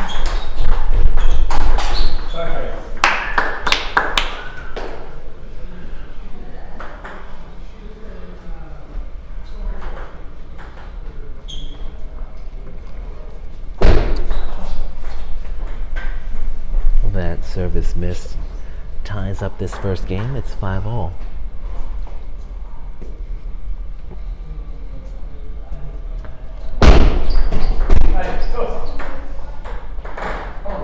Yeah, Adar seems to be in shape.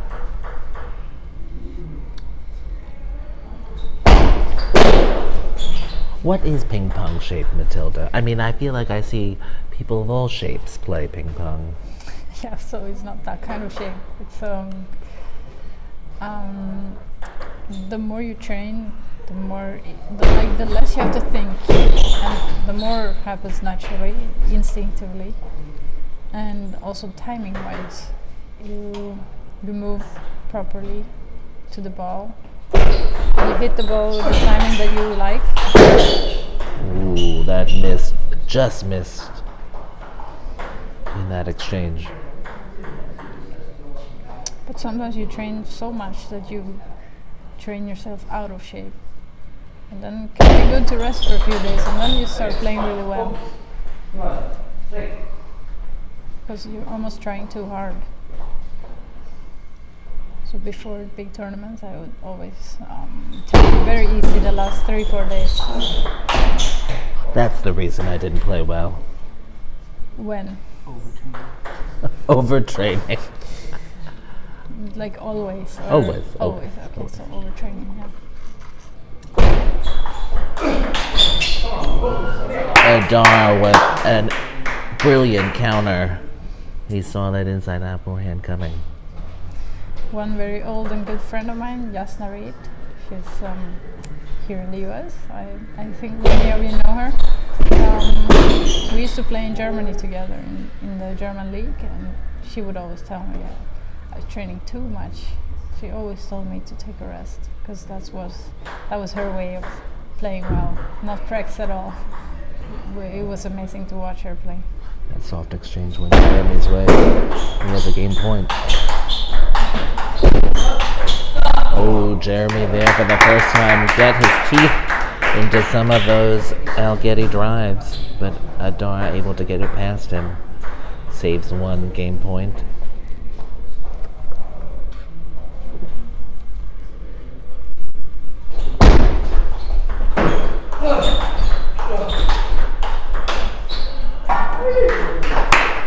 After an array of spinny shots just to get on the table, Jeremy escapes that first game. He takes it 11 points to 9. What was the difference, Matilda?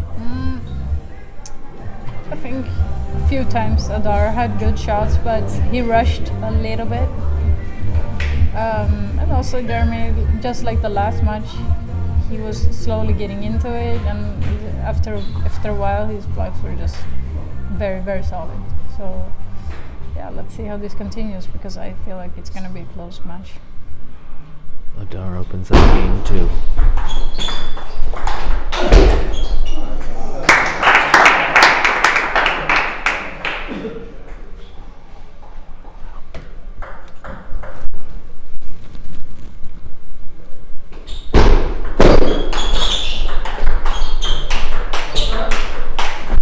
Ooh, but you can see Jeremy is getting a read on the ball.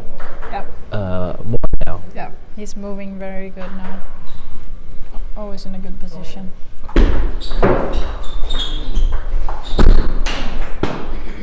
And you can see that he was trying to be a little too precise there. Yep. Yeah, Adar has to step up, and then he will also start to miss. So.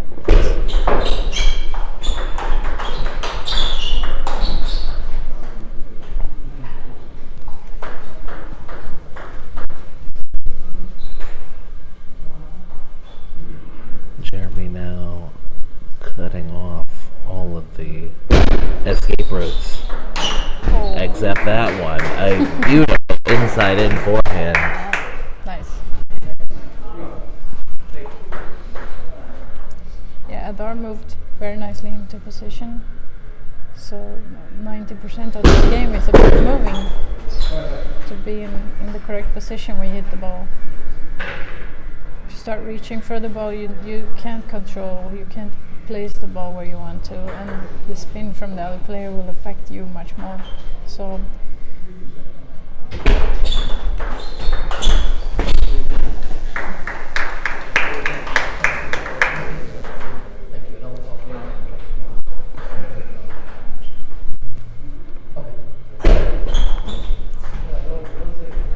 What was that serve, Matilda? well, since Adar placed it out, I would assume it was side spin, top spin. But sometimes it can be no spin also, but it always depends on what the opponents expect. It could be that Adar was thinking it's super heavy backspin, so he went way too much under the ball. When in fact it wasn't as much spin, then it will go out. So sometimes you think the serve, you do the right decision, it just wasn't a small margin. Jeremy was there for that block, but it went into the net, and the second game is tied 5-all. It's been a very competitive first two games thus far.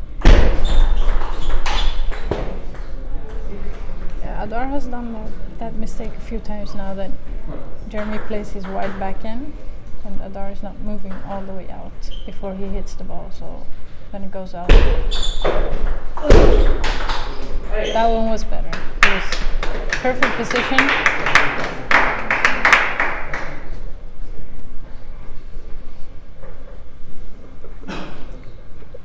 The 6-all towel break.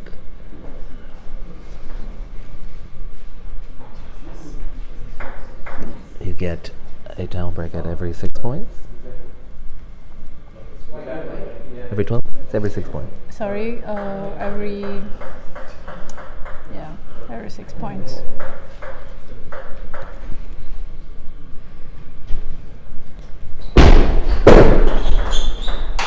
Oh wow.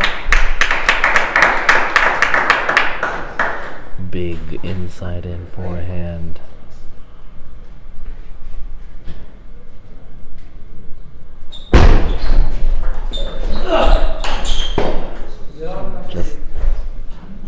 Just a lovely touch right there from Jeremy.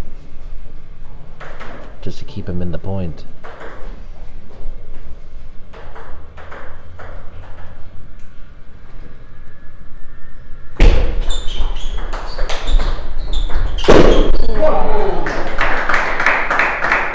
Right, Jeremy's hands, great hands again, but just could not finish the point there, right? That was an amazing rally. Where's the replay?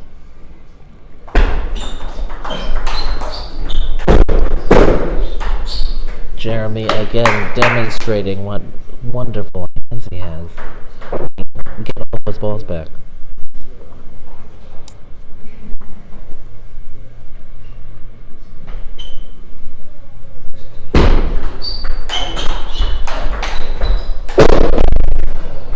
He got him looking the other way there, and the block was so simple, but threw off Adar's timing. Yep. And Jeremy now 2 points away from taking a 2-games-to-love lead.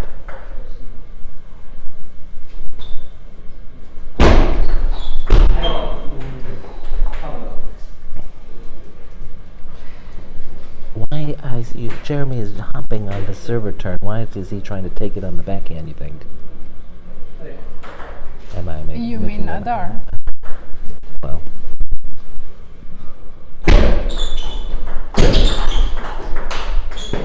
You mean when Adar is saved, or? When Adar is serving. Oh yeah. Many players feel that it's much more safe to receive it backhand because you have to the arm leave. Ooh, Adar read the drive, and Jeremy still got the block back. Yeah, that was not bad. He squeaks out game 2, 11 points to 9. Yeah. Just sumptuous hands. Yeah, so the reason why somebody wants to receive it backhand from the forehand side is because when you receive it forehand, you have to let the arm out further, which is more wobbly, less stable. But backhand, you have more control. Many players have that, so that's the reason. Or it could be also the angles.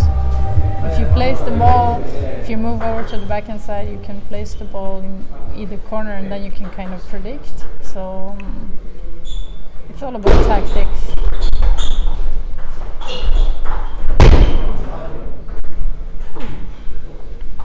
Right now, Adar is having trouble getting it past Jeremy.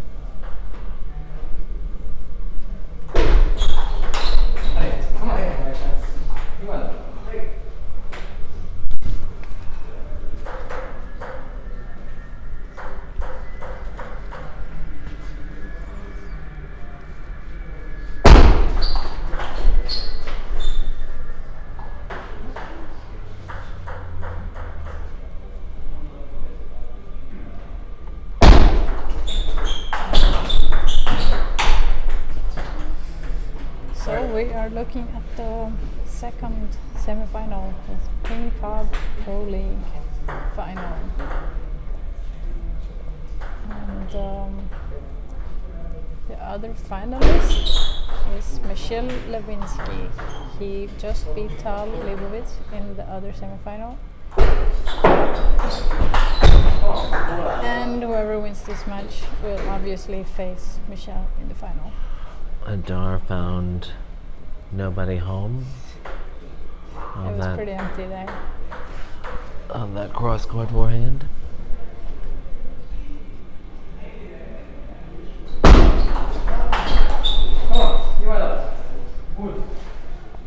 Adar fighting in this third game. He leads 4-3.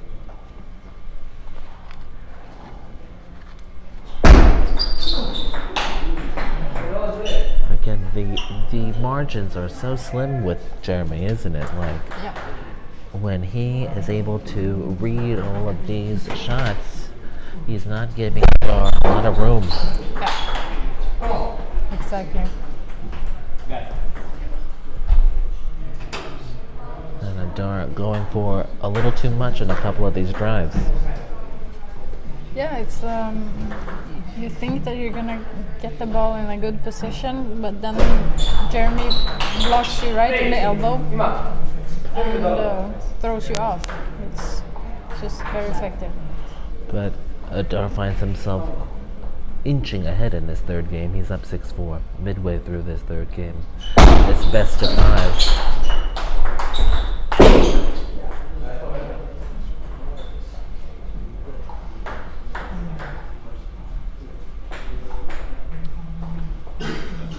I'll say this though, Matilda, I just started using a Viscaria and I could block like that now. You can block. I could block like that now too with my new Viscaria. So for Pingpod Pro League third iteration, we will have a qualification tournament. So we all know that Andy is gonna join that tournament now. So I look forward to see you there.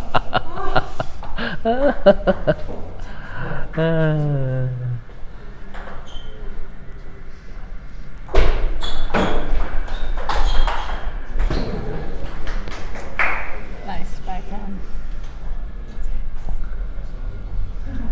This will be the American Idol of ping pong. I haven't watched the season of American Idol yet, have you, Matilda? No. I haven't. I don't think I've ever watched it. Brilliant competition program. Yeah, I've watched the Swedish one. Do you watch Euros? What is it? Eurosong? Eurovision Song Eurovision Contest. Song Contest. Eurovision Song Contest. Yes, of course. Of course. I just went down a Bridgerton rabbit hole over the weekend. I see. I haven't watched it since I was a kid, but I'm sure you know more than me about it. But I like it. It's a good thing. All the Europeans are watching that. Well, not all, but yeah.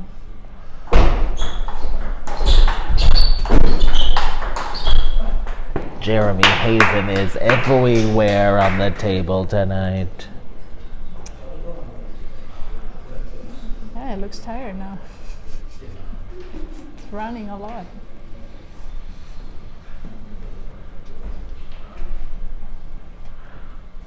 A moment of respite. Oh, Adar has the ball on his pedal. 9-all in this third game. That forehand. Convincing forehand. Gets him a game point.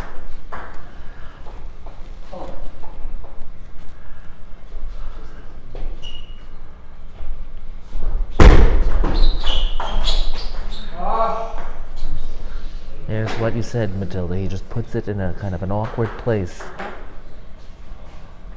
It looks simple, but it's actually not.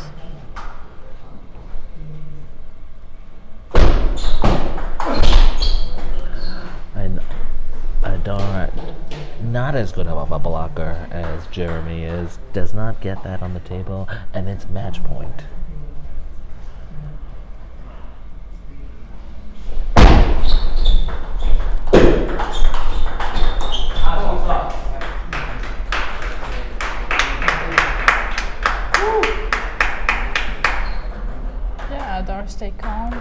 put the ball on the table. That's what he has to do. Not too much rushing.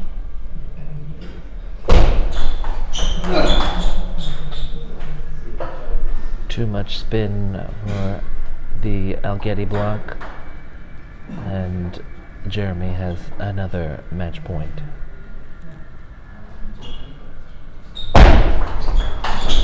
That miss is big. Jeremy survives 3 very tightly contested games. He defeats Adar Alguetti 3-0, but it was much closer than that, wasn't it, Matilda? It was really close. It was a good match. High level play. High level ping pong here in Williamsburg, in the hamlet of Brooklyn. We are at Pingpod, watching the Pingpod Pro League. It looks like it's a union break. It's time to have a sandwich, isn't it, Matilda? Definitely. If I had one, I would definitely have one. Where's the catering? After party. After party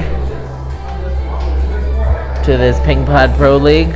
We have advanced to the final stage for this race to the cup, this race for the chalice of champions, the Pingpod Pro League. The finals will feature Jeremy Hazin and Mishel Levinski.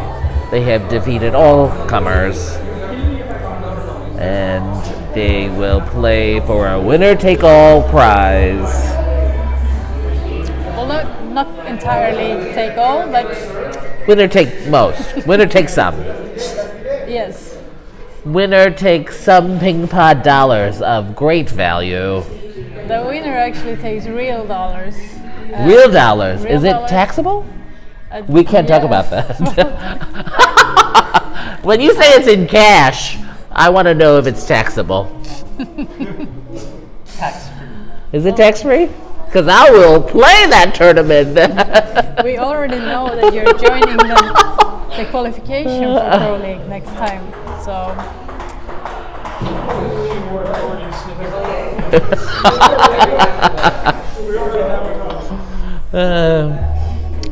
Just so you know, when they say tax-free, they mean only on Venmo. yeah, but I didn't say anything about that. But I'm saying now that the winner gets real dollars and everybody else gets Pingpod dollars. Oh, it's like cryptocurrency. Yes. Pingpod. What are Pingpod? Pingpod dollars are like NFTs to me. What are they? What are they? Who knows? Well, yeah, it's almost like a cryptocurrency, but not really. It's basically store credit. You can also buy gift cards to people, and they will get Pingpod dollars to their account that they can use for events or our internal tournaments in playing time, just for playing on the table, or our open nights. It looks like we're gonna get some cream spinach at Peter Luger's tonight because the finals are about to start. It's only 8 o'clock, yo.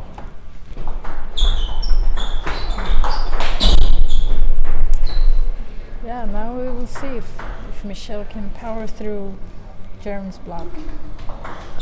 Again, would you describe this as a contrast in styles? Yeah, I would say yes. Both southpaws, both lefties. Yep. So at least Mishel won't have any problem to see the serve of Jeremy.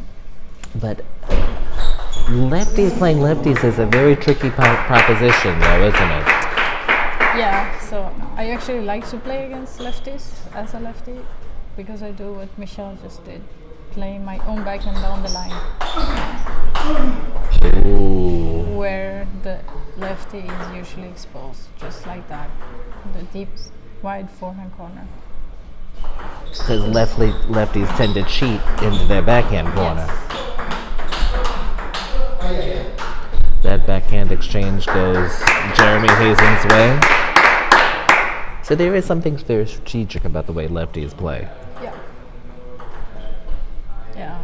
Historically, lefties have good forehands from all over the table and running around with that forehand.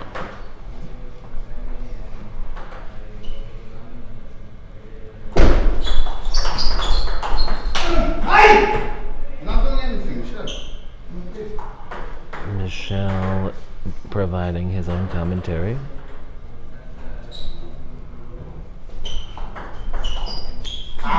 He's not doing anything. Right, Matilda? He's not putting it on the table.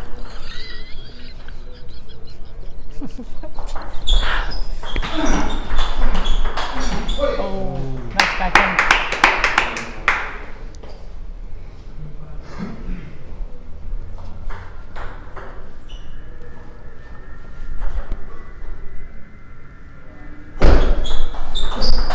Oh, again this backhand down the line. Such a good strategy.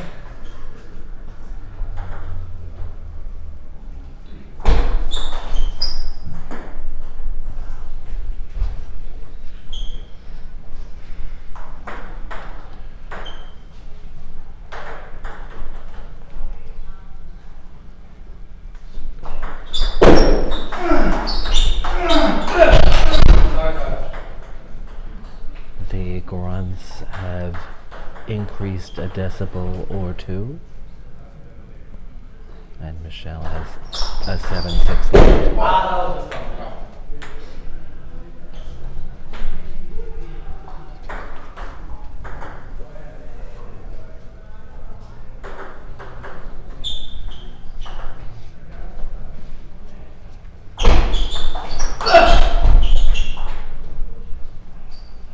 This is a very tightly contested affair, Matilda. Yes.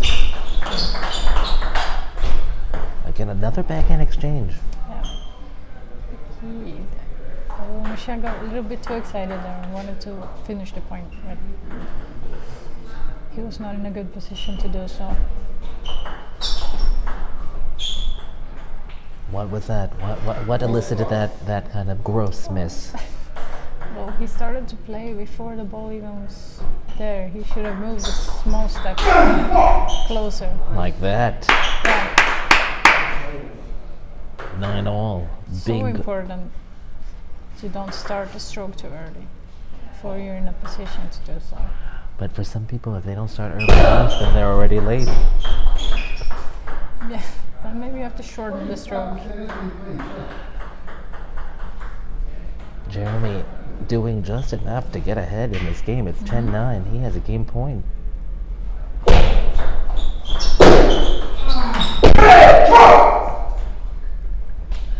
You can hear what this Chalice of Champions means to these two. More than just cream spinach at Peter Luger's.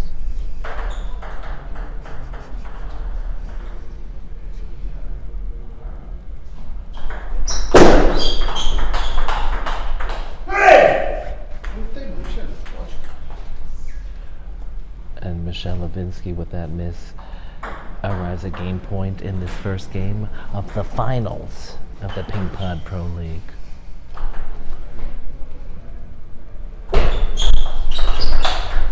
That devastating forehand skips off the table. Mishel takes the first game 12 points to 10. What was the difference, Matilda? Yeah, it's always small, subtle differences when it's such a close game between two really strong players. Yeah, I mean, Michel's game is working right now. He's playing very powerfully. But I think a few times he did that parallel backhand down the line, which Jeremy was not ready for. Yeah, if he wants to win, I think he should continue trying to find Jeremy's wide forehand. That is the strategy against the lefty, is to find the opening on the forehand side. Yeah, against many lefties, yes. Well, there you go. That's a tip for you amateurs. when playing the lefty, when playing the southpaw, don't be afraid to expose the forehand. Unless you're playing against Matilda, that is. Yep. It's Jeremy Hazin 2589 versus Mishel Levinski 2620 in the Pingpod Pro League Finals. The race to the cup. The race for the Chalice of Champions. Jeremy is also a Pingpod coach, if we didn't mention that before.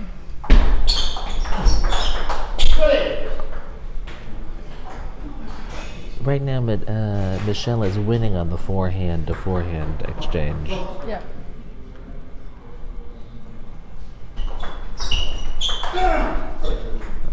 He wins on that backhand. He now has a 2-1 lead.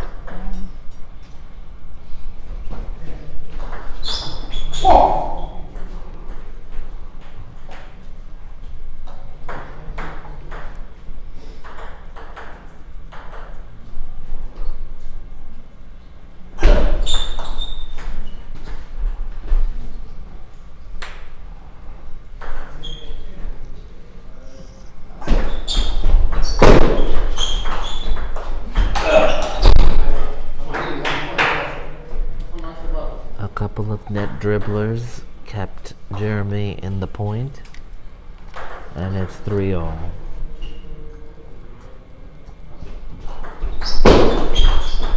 Whoa. Mishel turns on that forehand and eviscerates it inside out. Yeah, his forehand is just so powerful.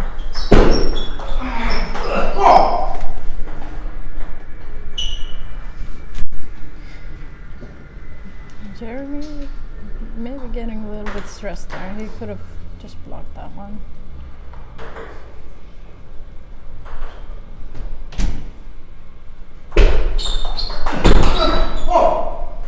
Ping pong is a high anxiety game, isn't it? It is. It's the worst sport.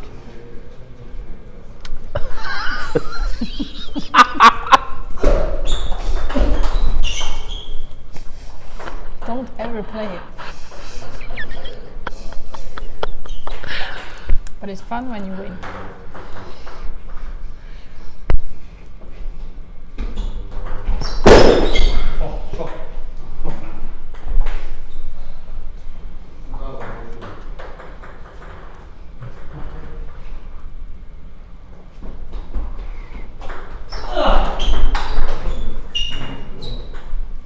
Jeremy manages to tie it up 6-all. He is not having as easy a time blocking the Levinski ball, is he? Yeah, like I said, Nishaad has so much power, but he's a kind of have to stay away from his forehand, and so far he has not managed that.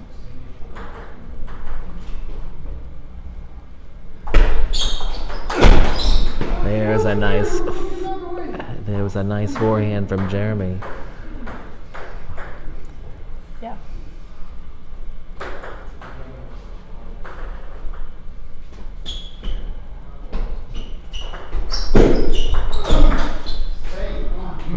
A beautiful serve, +1 combo on the forehand from Mishel.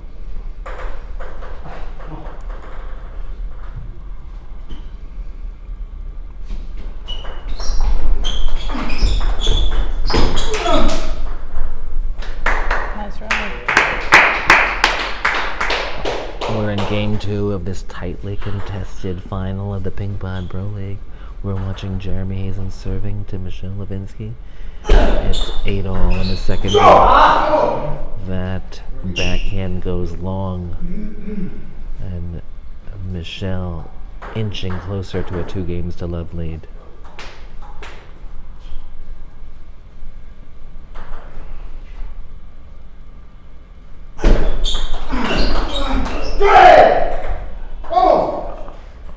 Jeremy was winning earlier on those backhand-to-backhand exchanges. Yeah.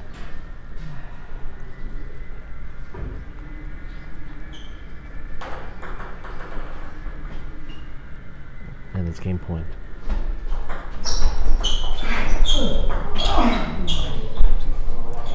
That's a very good tactic. Change the rhythm. Slow topspin. Mishel was already 2 steps back. He has another game point.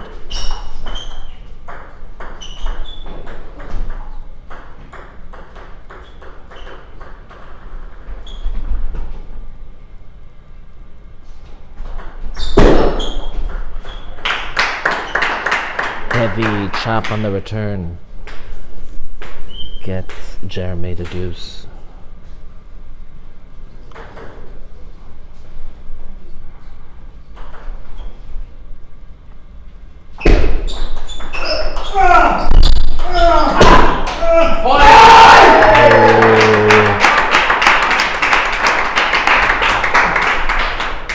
A terrific exchange, and the grunting is getting louder. Very good indeed. Jeremy has his first game point.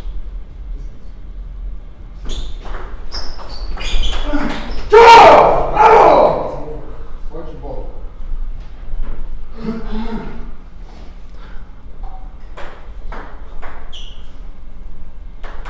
What is the history of the self-affirmation like Cho? And now it's like vamos and ale.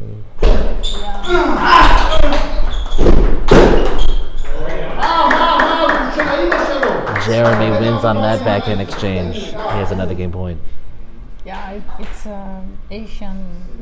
I'm not sure exactly which country started saying it, but then it was adopted by all countries. But now everyone's trying to throw their words in the ring, like vamo and ale. Yeah.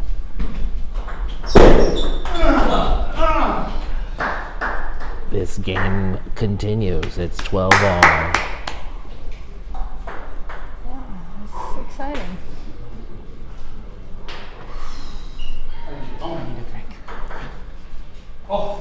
There's another bottle in the corner.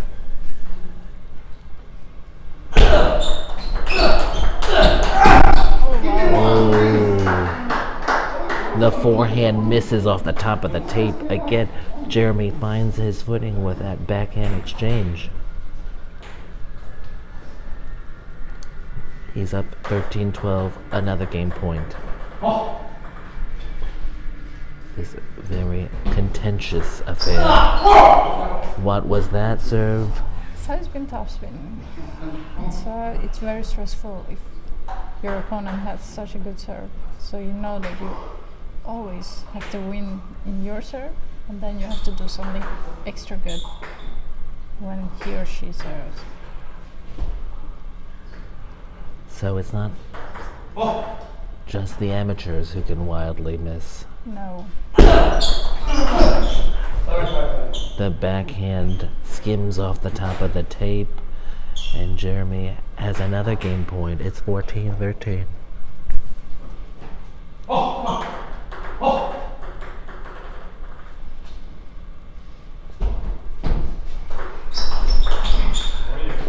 He safely put that return on the table, Matilda, and he got the miss from Mishel. Exactly. Jeremy takes game 2, 15-13. He's gotten Mishel mumbling to himself in all sorts of languages. This match is tied, 1 game apiece. No, yeah, he did absolutely right there in that last receive. He just put the ball on the table, like not too aggressive. Mishel was expecting something bigger. Exactly. So then when Jeremy changed the rhythm, then it got awkward. And he missed what looked like kind of an easy ball. It always gets awkward, doesn't it? Depends on who's on the other side of the net. It's 1 game all in this final of the Pingpod Pro League. Mishel serves to open up game 3.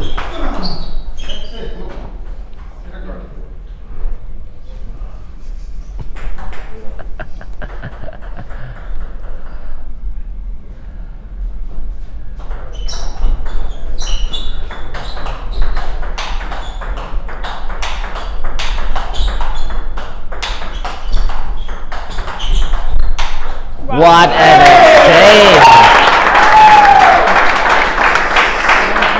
What an exchange! It's amazing.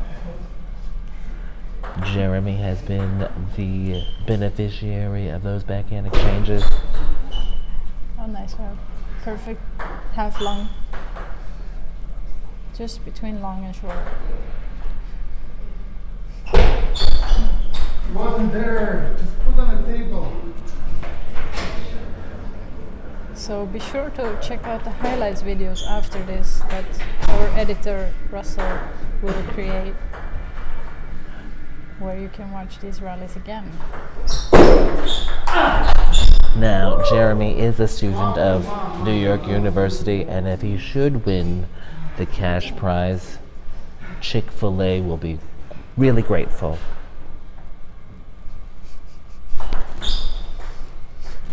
I'm sure.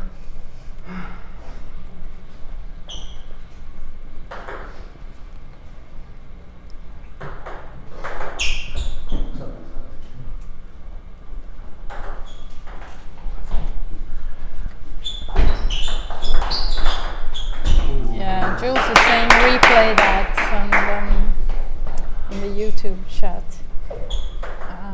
Definitely coming in the highlights videos.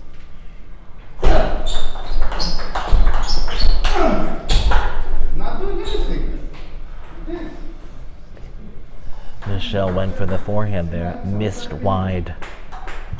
And Jeremy has a 6-2 lead midway through this third game.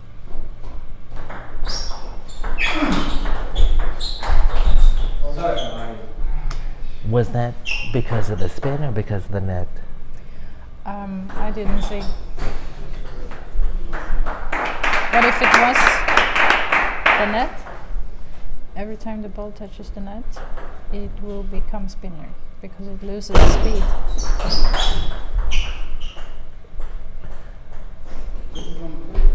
So if somebody has a net ball and they make a top spin, you should always block.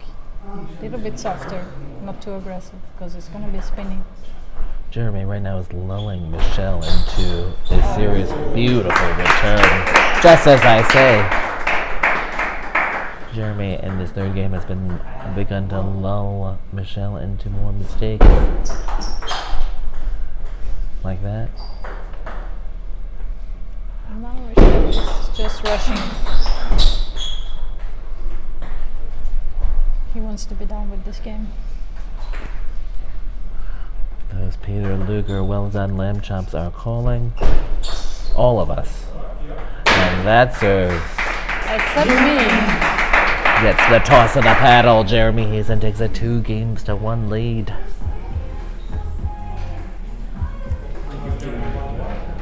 Do Peter Luger have vegetarian lamb chops?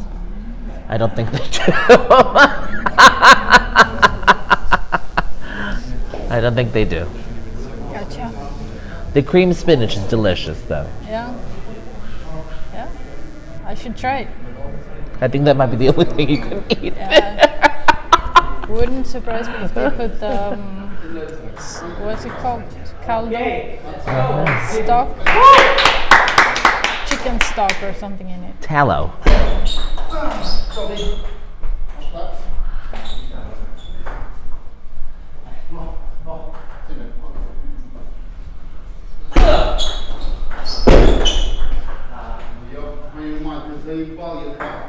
I don't know what that meant, but I know what that meant. Because Mishel is down 1-2. Now Mishel should take a timeout, I think. Calm himself down. Do players know when to take a timeout if they don't have a coach on the sideline? Well, many players do take the timeout, even without the coach. I've seen Tahl doing it and calling his best friend. I think Tahl, though, has like a wire in his ear or something. Could be. Could be.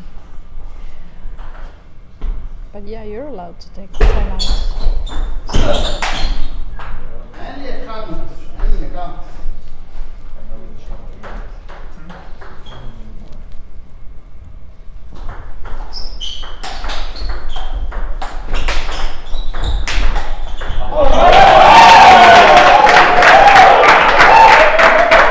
Jeremy dancing now.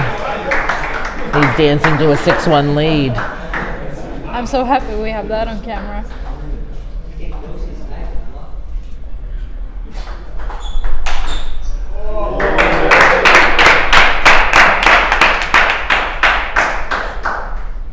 Mishel throwing in some trickery there.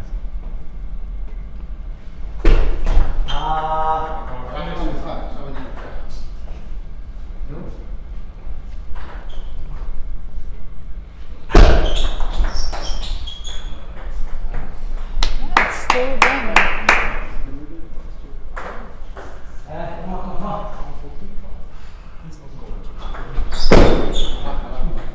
Suddenly, Mishel finds himself 5-6 in this fourth game. We're in the finals. Ooh, big forehand ties the game.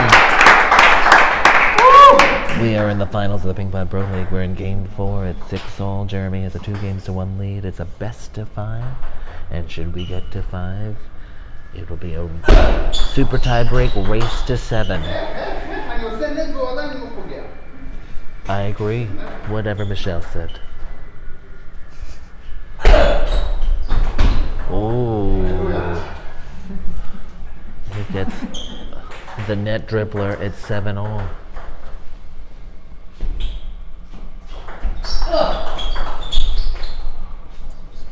We might be going to 5, Matilda. Yeah, it's gonna be the first tiebreak.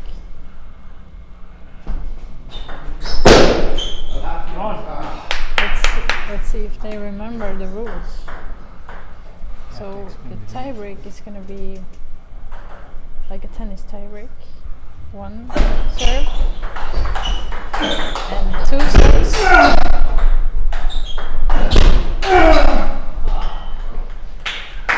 So first one side serves 1, and then it's gonna be 2, 2, 2, 2, 2 until 6, 6. Then it goes back to 1-1 in this case, and then first to 7 wins.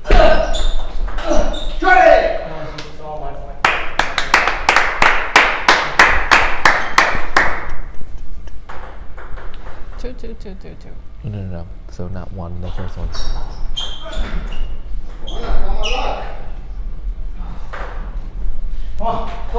Mishel has another game point on his serve. 10-9.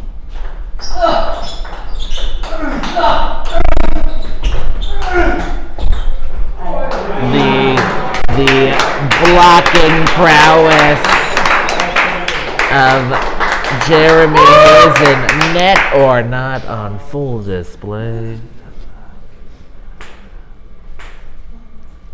Jeremy is everywhere this fourth game. It's deuce.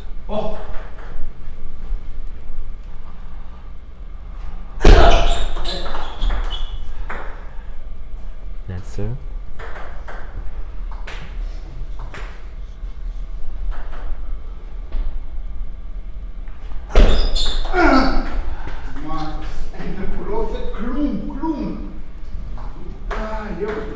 That means, why the hell did I miss that shot?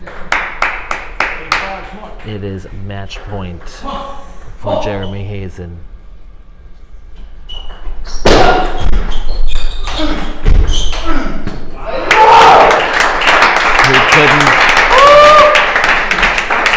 He couldn't block that one back, Matilda. Nope. I think nobody could. We're back to deuce, 11-all. Come on, go!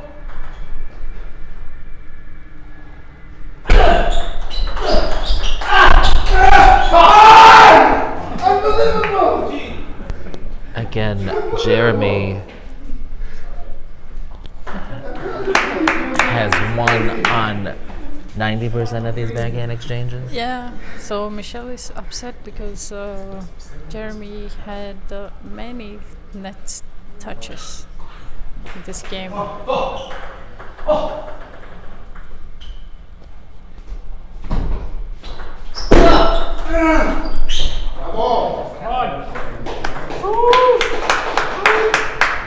Game 5.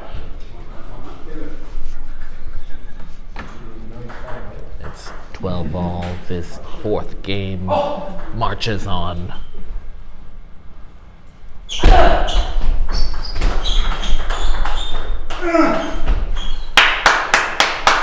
One of the few instances where Jeremy did not win the backhand exchange. And Mishel has a game point to take it to game 5.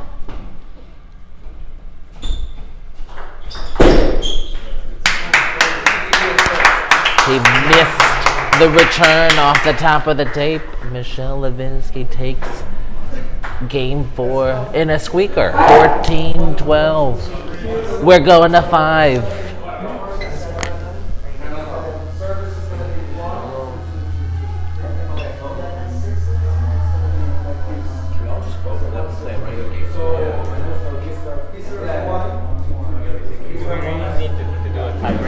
We're going to 5. Are we actually doing a tiebreaker?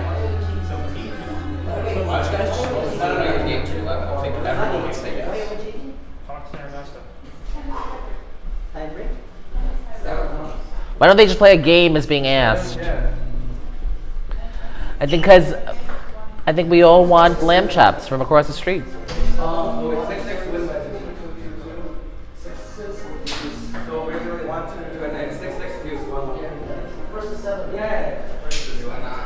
Okay, so there's a slight change in the rules. Yeah, why don't we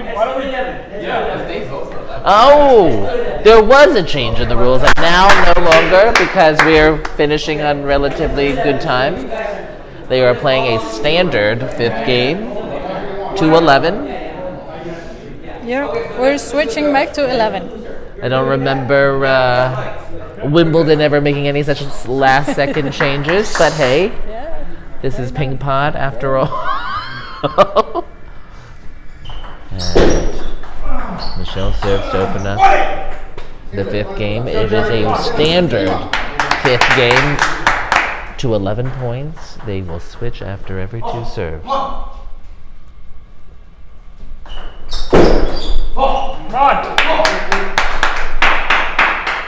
Jeremy has been able to rush Mishel on that backhand, hasn't he?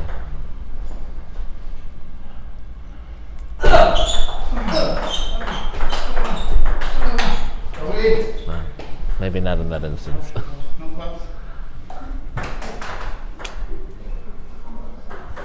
We are watching the Pingpod Pro League. We are in the finals.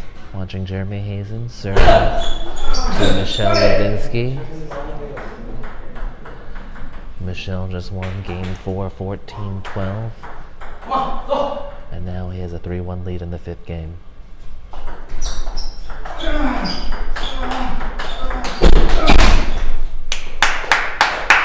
Let's go, coach.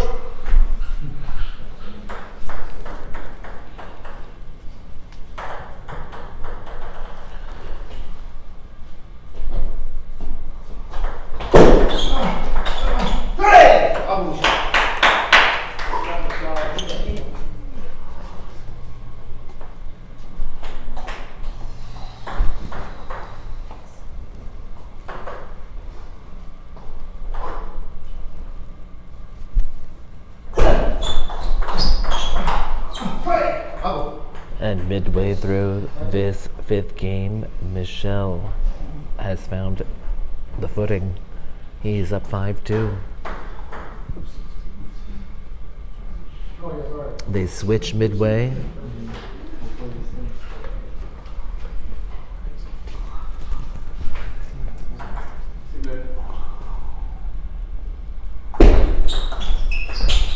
Let's go.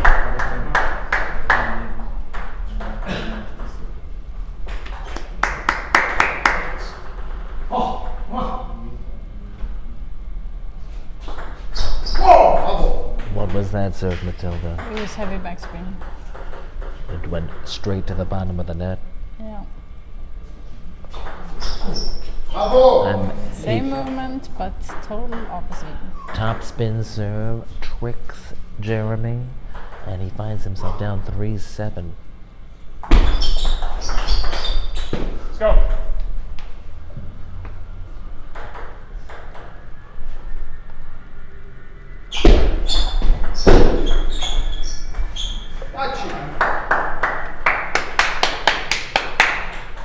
been a tight affair the whole time.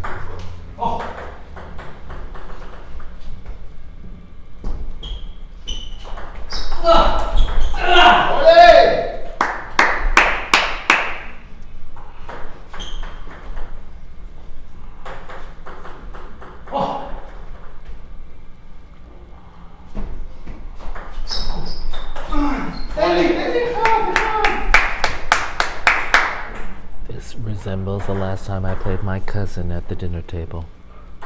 Yeah, I totally imagine that. Your cousin is also qualifying for Pro League next time? She's actually too busy being Cardi B's nail artist. I agree.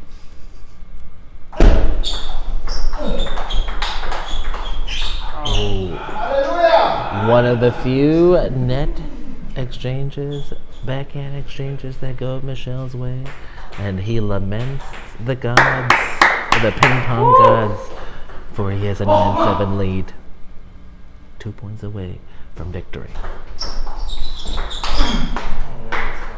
Yeah, with that serve, it's such a big advantage. With Get that, many free points. that free point gives him match point. Jeremy not giving up.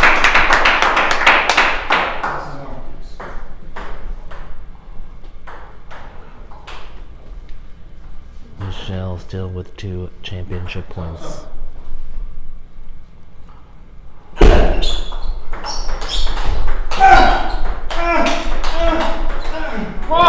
Again, Mishel has not found ground in those backhand exchanges. One more championship point.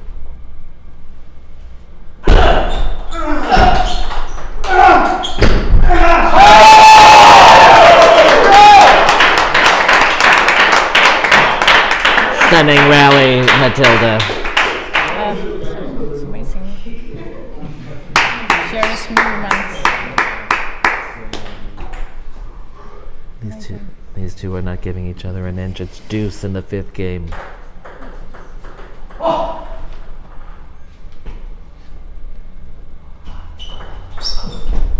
Oh.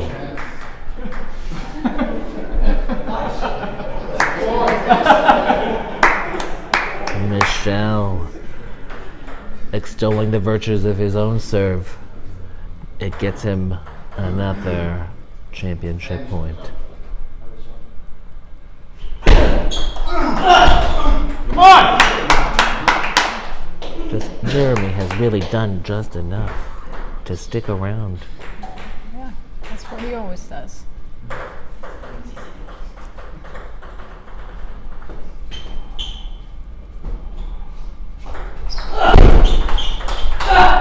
Again, the backhand to backhand. Maybe he should not go to the backhand. Jeremy calls a strategic timeout. It is championship point in the 5th game. Jeremy has won 90% of those backhand exchanges. Yep. So why does he continue to do it? Or why does Mishel continue to go there? Yeah, in the first game, Mishel was playing more down the line with his backhand, so that they would get into the forehand diagonal instead. So I don't know why he's not doing it now. We're back. And Jeremy with the ball on the paddle. Championship point. Let's serve.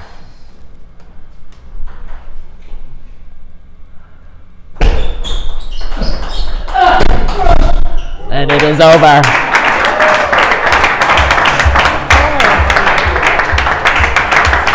What a match. Yeah.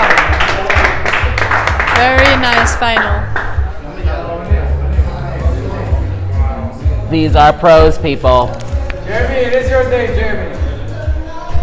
No, karma on me, man. Almost. Jeremy Hazin, Olympian, wins the next best thing, the Pingpod Pro League.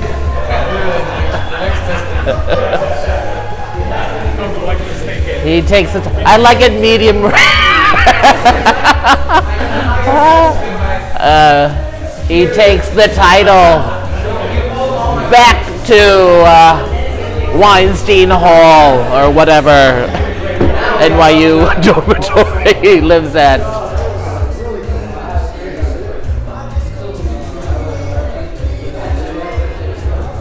Jeremy Hazin, an exceptional performance of just fight and grit. He takes the title. 3-2 over Mishel Levinski. Mishel, distraught, ran off. But it'll all be fine because it's just ping pong, everybody.